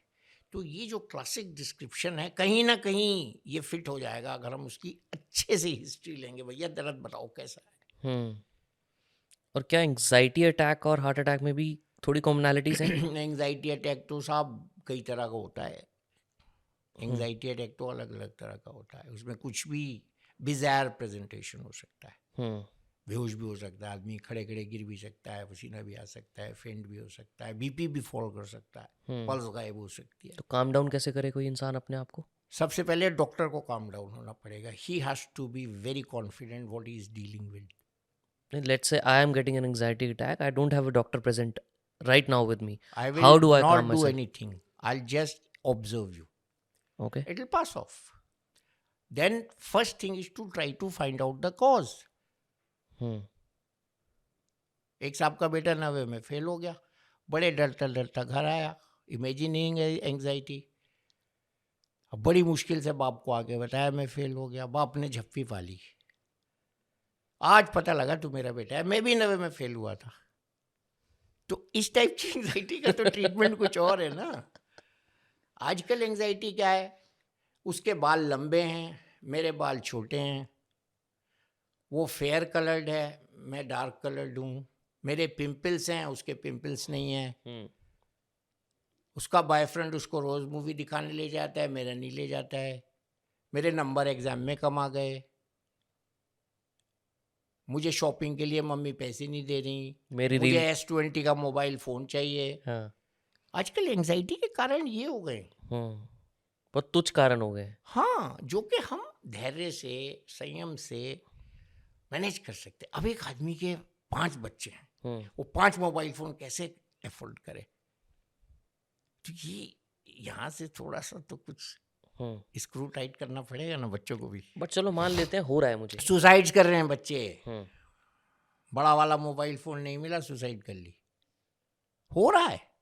ये मेरे पास सुनी हुई चीजें हैं, proven. I am not talking anything in the air, and these are the problems of tomorrow. पहले लेस के पैकेट गाँव में नहीं लटके दिखते थे, सही बात है। और अब पूरी हाईवे पे निकल जाओ, सब जगह मिलेंगे। क्या करा जाए? छोटे शहरों में fast food it was never heard of. हलवाई की दुकान पे से रबड़ी खाना ज्यादा अच्छा माना जाता था हमारे यहाँ, रादर देन ज्यादा चाट वाले के यहाँ चाट खा के खा रहे हो आप। हाँ, कम से कम वो प्योर दूध तो होता था। सही अब वो बात है। प्योर दूध का कॉन्सेप्ट ही नहीं है। अब तो पनीर सिंथेटिक आ रहा है इतना सर। बढ़िया दूध आ रहा है, 6 दिन तक फटता ही नहीं है। हाँ, हाँ, इतना बढ़िया दूध है। बट मान लो, वापस वही पूछूंगा आपसे, मान लो किसी को एंजाइटी अटैक हो रहा है, वो अपने आप को काम डाउन कैसे करे? वो कैसे करेगा? क्या कर सकता है? कुछ कर सकता है? उसको तो एंजाइटी हो रही है, हम्म। उसको दूसरों को काम डाउन करना पड़ेगा हम्म। कि everything is fine, don't worry, calm down, नहीं हो रहा। कुछ थोड़ा ब्रीदिंग। नींद का इंजेक्शन, कभी कभी लड़कियां बेहोश हो जाती हैं, हाँ। माँ बाप कहते हैं अरे बेहोश हो गई, बेहोश हो गई, रोना धोना, हम्म। आंसू, नाक वाक बंद करते हैं हम लोग, सांस आ जाता है। हाँ। ये बहुत से मेथड्स हैं, but the I have told you the treatment, हाँ। The answer, the doctor has to realise what it is, hmm. And this can be realise by observation. आपने कैसे बता दिया कॉफी ठंडी हो गई थी? Hmm. Because you knew this much time has passed, you didn't touch. Hmm. ऐसी हमें भी आनी चाहिए वो वाली डॉक्टरी, जो मैं होलिस्टिक मेडिसिन की बात कर रहा था। हमें पता होना चाहिए कि इसको हार्ट अटैक हुआ है, इसको गैस का दर्द हुआ है, ये एंजाइटी है, ये पैरालिसिस। जो डॉक्टर बीसी रॉय थे ना, उनका कोट है कि अच्छा डॉक्टर वो है, अच्छा होलिस्टिक डॉक्टर वो है, अच्छा क्लिनिशियन वो है, जो जब आपके कमरे में पेशेंट एंटर कर रहा हो, आप 50% उसकी डायग्नोसिस कर चुके हों, एंड रेस्ट 50% हिस्ट्री लेके करें, एग्जामिनेशन करके करें। Investigations, testing is complementary to your wit. Hmm. आज वैसे डॉक्टर कहाँ हैं? आप हेडेक के लिए जाते हैं, छूता नहीं है डॉक्टर। हम्म। आपको मैं बताऊं, एक पेशेंट मेरे पास आया 8 डॉक्टर्स को दिखा के, उसने हार्ट के, लंग के, किडनी के डॉक्टर्स को दिखाया। He was a chartered accountant and he had swelling of the legs. मैंने उससे पूछा तुम क्या करते हो? कहने लगा चार्टर्ड अकाउंटेंट हूँ। I was not satisfied because all the test were normal hmm. And still is coming to me, means his problem is not resolve. मैंने कहा अच्छा तुम चार्टर्ड अकाउंटेंट तो दफ्तर में तो बैठते ही होगे 6-7 घंटे? बोले हाँ जी 6 घंटे बैठता हूँ। मैंने कहा तुम ड्राइव कितनी देर करते हो? Here comes the answer. मैं प्रयागराज से 35 किलोमीटर दूर ऑफिस जाता हूँ, 2 से 3 घंटे मेरी डेली ड्राइविंग होती है। अब आप ट्रीट कर दीजिए उसका कारण, बैठने की वजह से है स्वेलिंग, पॉस्चर। आप जब लॉन्ग फ्लाइट से आते हैं 18 घंटे की यूएस से, तो आपके पैर हैवी हो जाते हैं, जूता नहीं आता। हम्म। उसका इलाज आप कर सकते हैं, मैं नहीं, मेरी ज़रूरत नहीं है उसको। उसका ऑफिस उसके घर के पास ले आइए, इलाज हो गया। बट हिस्ट्री तो वो he was in tears when I told him this, and next after 2 months he comes smiling, साहब मैंने अपने घर के बगल में ऑफिस खोल लिया। मतलब आपको पता भी नहीं है कि कहाँ से किस चीज का क्या इम्पैक्ट आ दैट रहा है। वॉज बीसी रॉय हु हाँ। सेड टू अस, हाँ। हिस्ट्री लो भाई, मरीज की हिस्ट्री लो, हम्म। पेशेंट की हिस्ट्री लो, उसमें बीमारी छुपी होती है। हम्म। अच्छा, एक और सवाल। किसी को हमें दिख रहा है कि हार्ट अटैक के सिम्टम्स आ रहे हैं या उसको हो रहा है, हमारे साथ वाले पड़ोसी को हो रहा है, व्हाट डू आई डू? मतलब other than obviously calling a hospital and emergency services, मैं उस टाइम पे क्या इमरजेंसी फर्स्ट एड दे सकता हूँ? वो सब चीज़ें मुझे याद दिला रहे हैं जो मैं भूल रहा हूँ, आप हाँ। बहुत अच्छे से तैयार कर रहे हैं। देखिए, सबसे पहले आज जो ज़रूरत है, हम्म। एटलीस्ट चलिए एक बात मैं बिल्कुल साइंटिफिक कर रहा हूँ जो किसी डॉक्टर को भी बुरी नहीं लगेगी, हम्म। हमको सबको सीपीआर आना चाहिए, cardiopulmonary resuscitation. Hmm. This is the need of the hour. फिर मैं ड्रोन तक जाऊंगा बीच में। कार्डियोपल्मोनरी रिससिटेशन बहुत आसान है। अगर आपको लगे कोई कोलैप्स कर गया है, हार्ट बीट पल्स नहीं आ रही है उसकी, इतनी तो देख ही सकते हैं या यहाँ पे देख सकते हैं, तो आप उसको फौरन ऐसे रखिए दोनों हाथ और थंप करिए ये वाला पॉइंट चेस्ट का, स्टर्नम। सीखना पड़ेगा, you can see on any video also online. कितनी देर करना होता है ये? हाँ हाँ, आप इतना ज़्यादा क्यों पढ़ के आए हैं मुझे आप याद दिला रहे। अच्छी ये बात है ना सर। हमको 70 से 100 बार जल्दी जल्दी करना है। नॉर्मल हार्ट बीट जो है उससे कम होती है, बट हमें ज़्यादा जल्दी करना है। और हार्ड सरफेस पे पेशेंट होना चाहिए, गद्दे पे नहीं होना चाहिए, और उसको दबा के हमको देखना है। और अगर आला हमारे पास डॉक्टर साथ में हो तो उसको हार्ट बीट देखते रहना चाहिए बीच बीच में। तब तक नहीं थकना है जब तक पेशेंट की हार्ट बीट वापस ना आ जाए। आपके सवाल का जवाब ये है। Maximum people have done it for more than an hour, up to 2 hours. Up to हिम्मत 2 नहीं आवर्स। हारनी है। अगर एक आदमी थक जाए दूसरे को बुला लो। लेकिन कभी कभी ऐसे केसेस देखने में आए कि 1.5 से 2 घंटे बाद भी रिवाइव हो जाता है हार्ट। क्योंकि आपने लगातार सीपीआर दिया 1.5-2 नहीं, घंटे। हमने लगातार ऑक्सीजन जानी थी ना ब्रेन में, तो हाँ ब्रेन का काम है हार्ट को रिवाइव करे। हाँ। हार्ट में नसें भी होती है ना उसको जिंदा रखने की, खाली राइट। ब्लड वेसल से नहीं जाता ऑक्सीजन, तो वो रिवाइव हो जाता है। इसलिए इसमें हिम्मत नहीं हारनी चाहिए। Maximum time 45 minutes average time mentioned है। और बीच बीच में पहले हम लोग माउथ टू माउथ रेस्पिरेशन देते थे, लेकिन अब रेस्पिरेशन तो जाता ही है जब हम चेस्ट को दबाते हैं, तो वो थोड़ा अनहाइजीनिक भी होता था, लोग अवॉइड भी करते थे, तो उसको भी अब मोहलत दे दी गई है। And till the person gets a normal heart beat, और till you take him to the hospital. Tertiary care centre और एटलीस्ट ए हेल्थ सेंटर, जहाँ पे उसको पेसमेकर की ज़रूरत है तो पेसमेकर, अगर कार्डियक मैनेजमेंट की ज़रूरत है तो वो। आजकल अगर 6 घंटे के अंदर हम हार्ट अटैक के पेशेंट को ले जाते हैं तो उसको इमरजेंसी स्टेंटिंग और कोरोनरी रिवास्कुलराइजेशन हो जाता है। वो वाले हार्ट अटैक में आप ज़्यादा नहीं कर पाएंगे, जिसमें मैंने भी बताया दिल तो पागल है वाला ईसीजी आता है, उसमें आपको बिजली वाला यंत्र चाहिए, उसको हम डिफिब्रिलेटर कहते हैं, जिससे शॉक लगता है। हाँ, उससे डीसी शॉक एक्सपर्ट ही दे सकता है, बट ये अवेलेबल होना चाहिए। आजकल फॉरेन कंट्रीज में ड्रोन लेके आ जाते हैं आपकी लोकेशन सेंस करके, ड्रोन आर यूटिलाइज्ड। और आजकल नहीं, बहुत करीब 12 साल से ये चल रहा है। ड्रोन। ड्रोन डिलीवर्स दी, हम तो ये कहते हैं भाई, आप जैसे होटल है, होटल के रिसेप्शन पे हो, हमारे हॉस्पिटल में गंगाराम में हर फ्लोर पे है रिसेप्शन पे, एयरपोर्ट्स हैं, ऐसी जगह जहाँ पढ़े लिखे लोग होते हैं, उसमें ज़्यादा कुछ नहीं करना होता। इसमें डायरेक्शंस लिखी भी होती हैं, उसमें ऑडियो प्ले भी हो सकता है, उसमें आपको पता हो ये भी हो सकता है कि 2 इलेक्ट्रोड होते हैं, करंट फिक्स करना और मारना है झटका, तो जान बच गई तो बहुत अच्छा है ना। सही बात है, वो तो वैसे भी मर ही रहा था बेचारा। एग्जैक्टली, तो बच गई। तो ये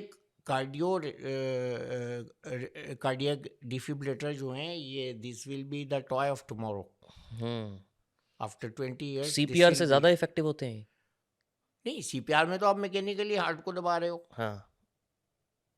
ये हार्ट की उस वाली कंडीशन के लिए मैं बता रहा हूँ जिसमें मैंने कहा ईसीजी बहुत हेवायर हो जाता है, हार्ट बीट 240 हो रही है, तो उसको आप थोड़ी बढ़ा सकते हो 240 से ऊपर। सही बात उसके लिए ये वाली मोडेलिटी चाहिए। रीसेट हो गया इससे एक किस्म से हार्ट। हाँ, रीसेट हो गया। You are brilliant.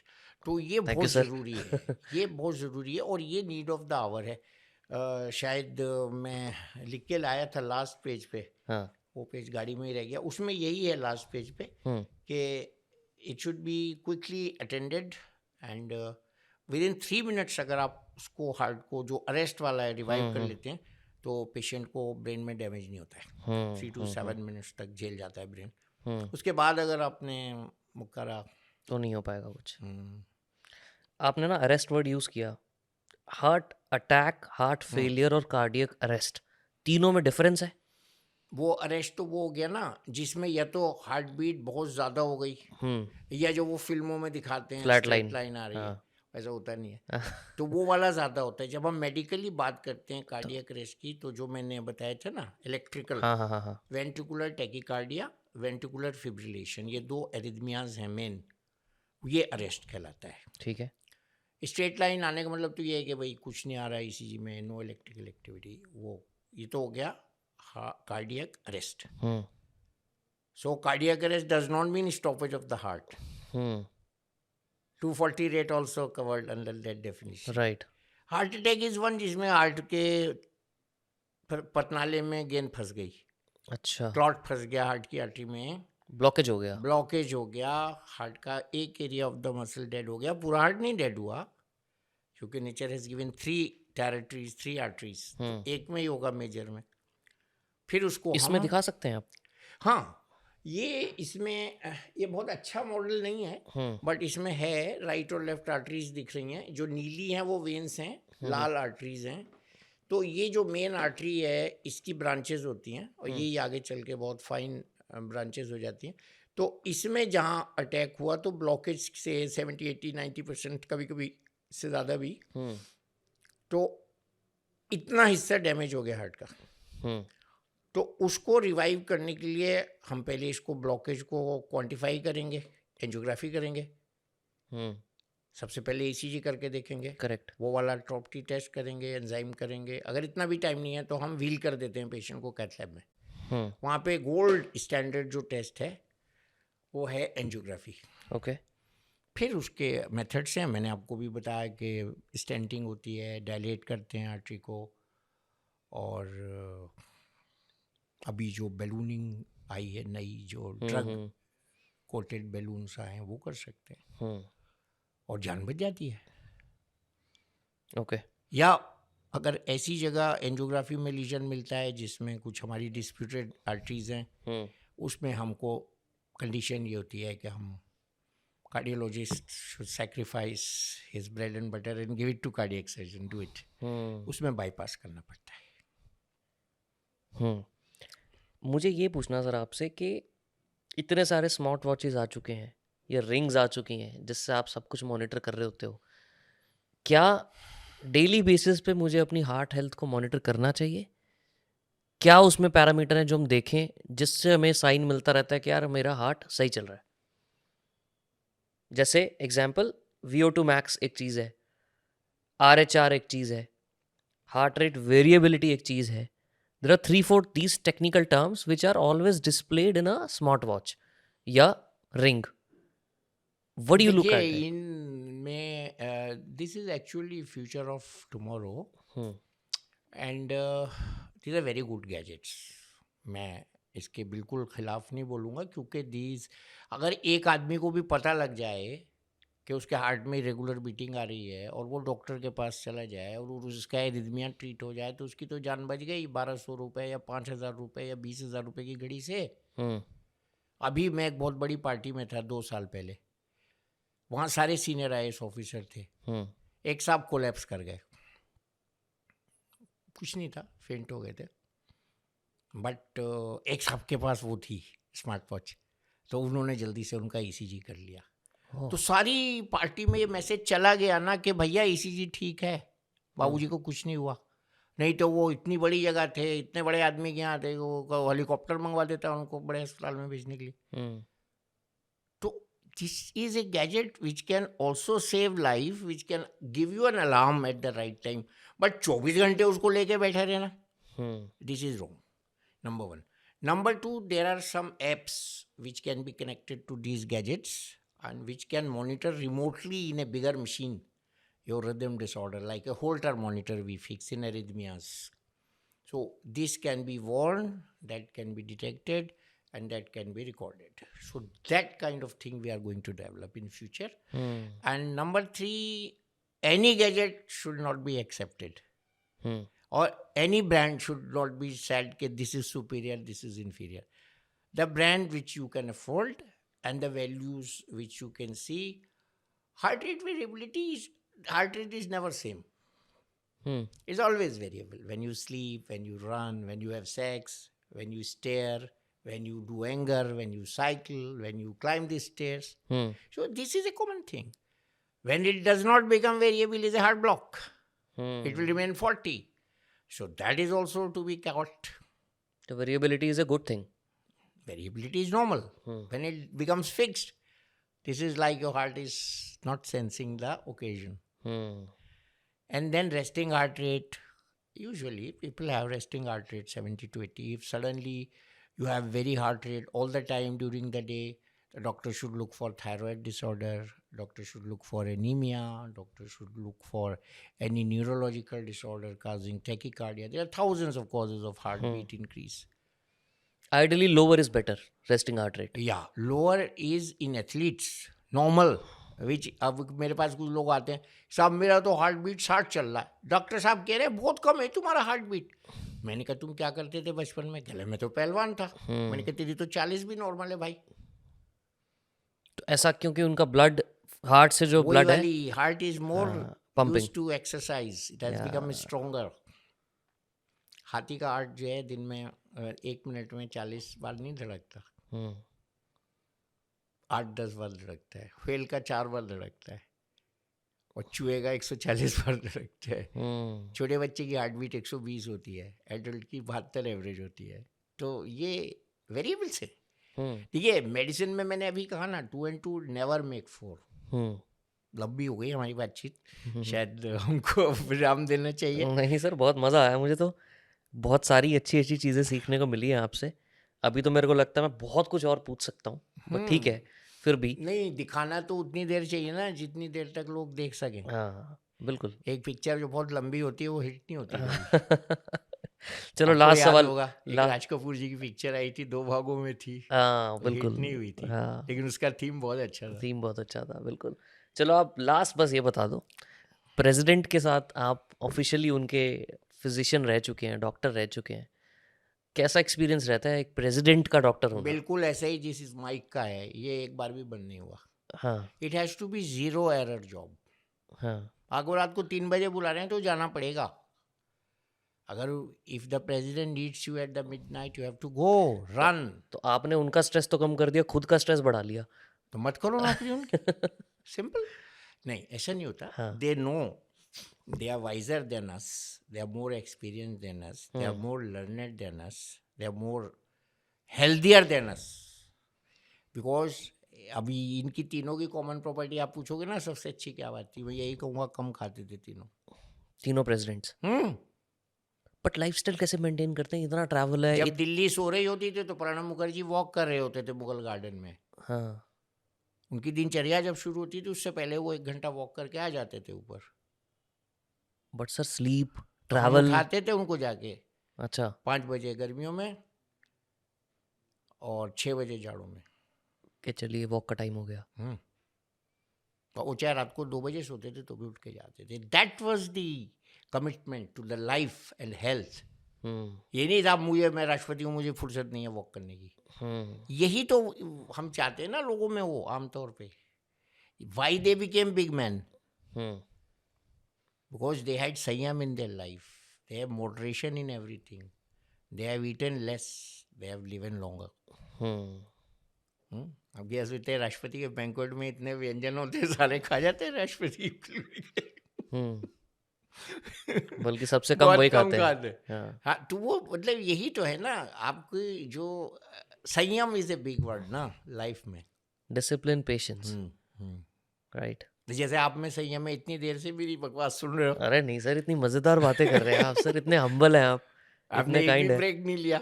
मेरे को तो मजा, मैं तो तो ये सेल्फिश हो रहा हूँ। संयम जो है ना, ये बहुत बड़ा शब्द है और ये एक धार्मिक शब्द भी है। इसमें जब तक हम धर्म को स्वास्थ्य से नहीं जोड़ेंगे ना, तब तक वो संयम मैच्योर नहीं होगा। तो इसमें हमें जितनी बातें हमने की उनसे सबसे बचने के लिए क्या चीज़ रोक सकती है? कम खाओ। एक ऐसी चीज़ रोक सकती है जिसका हमें उस समय आभास हो जब हम बिल्कुल अकेले हों, वो है धर्म। Dharma means righteousness, right. In the meaningful word that is righteousness. जिस तरह से आप भाई और बहन एक अकेले कमरे में होते हैं, आपका मन नहीं करता सेक्स करने का, इसी तरह से जब आप रोज़े की हालत में अपनी बीवी के साथ होते हैं तो आप सेक्स नहीं करते। तो ये धर्म है जो हमको गलत काम से रोकता है, उसकी ये ट्रेनिंग है। फिर आप वो दूसरी लेडी के साथ नहीं करते। तो you rise through dharma and you come to this society to practically show what you have to lead your life in 24 hours for others, which your dharma teaches you, either in the form of going to church once a week, either going to mosque 5 times a day, either going to mandir twice a day or once a day, either going to gurdwara once a day. That gurdwara going is not dharma. What it preaches inside gurdwara to come out and practice outside is dharma. वो जो आप खड़े होकर सड़क पे पानी पिला रहे हो ना, गुरुद्वारे में जो शिक्षा लेके आए वो धर्म है। वो जो आप गुरुद्वारे में MRI स्कैन कर रहे हो 50 रुपए में, वो धर्म है। वो जो आप चर्च में अच्छे बनने की ट्रेनिंग दे रहे हो वो धर्म है। वो चर्च के बाहर के लिए है। मंदिर की भक्ति लोगों को भक्तिमय बनाने के लिए है कि आपके हाथ से किसी को तकलीफ ना पहुंचे। किसी को दुख ना हो। नमाज का जो दंडवत है, उठक बैठक है, वो हाथ पैर आंख जबान सबकी एक्सरसाइज है, सबकी ट्रेनिंग है कि आप नमाज पढ़ने के बाद किसी को गाली ना दें, नहीं तो आपकी नमाज बेकार है। नमाज में तो आपने मंत्रोच्चारण कर लिया, बाहर निकल के गाली दे दी, वो ट्रेनिंग है। व्रत क्या है? अभी आप इंटरमिटेंट फास्टिंग की बात कर रहे थे, भूखा रह के आप दूसरे की चीज को उठा के चुरा के चोरी से न खाएं, that is the training in the व्रत। जलेबी रखी है, आपका व्रत है, खा लोगे? कौन फोर्स रोकता है? कोई भी नहीं। आप औरत का निर्जला व्रत है, बाथरूम में जाके पानी पी लेगी, what force is preventing her? That is dharma. And dharma, without dharma there is no life, there is no health. शराब से क्या रोक सकता है आपको? धर्मा रोक सकता है। किसी का बाप नहीं रोक सकता, छुप के पी लेगा। सही बात है, वो आपका पेशेंट जाता तो था पीने। तो this is where our culture is supreme, this is where our religion is supreme, this is what makes us perfect, and this is what makes her a complete human being. That is the summary of today's talk, and that also keeps the heart healthy. अगर हम ईर्ष्या, द्वेष, बुराई, लालच, ये सब अवगुण अपने अंदर रखेंगे, हार्ट अटैक हो जाएगा। बगैर ब्लॉकेज के भी हो जाता है, हमने देखा है, उसको हम कोरोनरी स्पैज्म कहते हैं। और अगर हम इसको अच्छाई से, परोपकार से, धर्मा से, अच्छे कर्मों से, दूसरे की सेवा करके, तो हमारी लाइफ अपना आप लंबी हो जाएगी। हार्ट अटैक भी नहीं होगा उसमें, और बीमारियां भी नहीं होंगी। बहुत अच्छा मैसेज दिया सर आपने एंड में, थैंक यू सो मच। कैसा लगा आपको? बहुत अच्छा लगा। बहुत अच्छा लगा, मुझे बहुत मज़ा आया sir. Thank you so much for being here, really appreciate the time sir. नहीं, लोग जो है, जो जानना चाहते हैं ना, वो ये जानना चाहते हैं कि जी हम ये कर सकते हैं, ये नहीं कर सकते। कैसे करोगे, वो कैसे जानोगे? सही बात है, but thank you so much once again sir.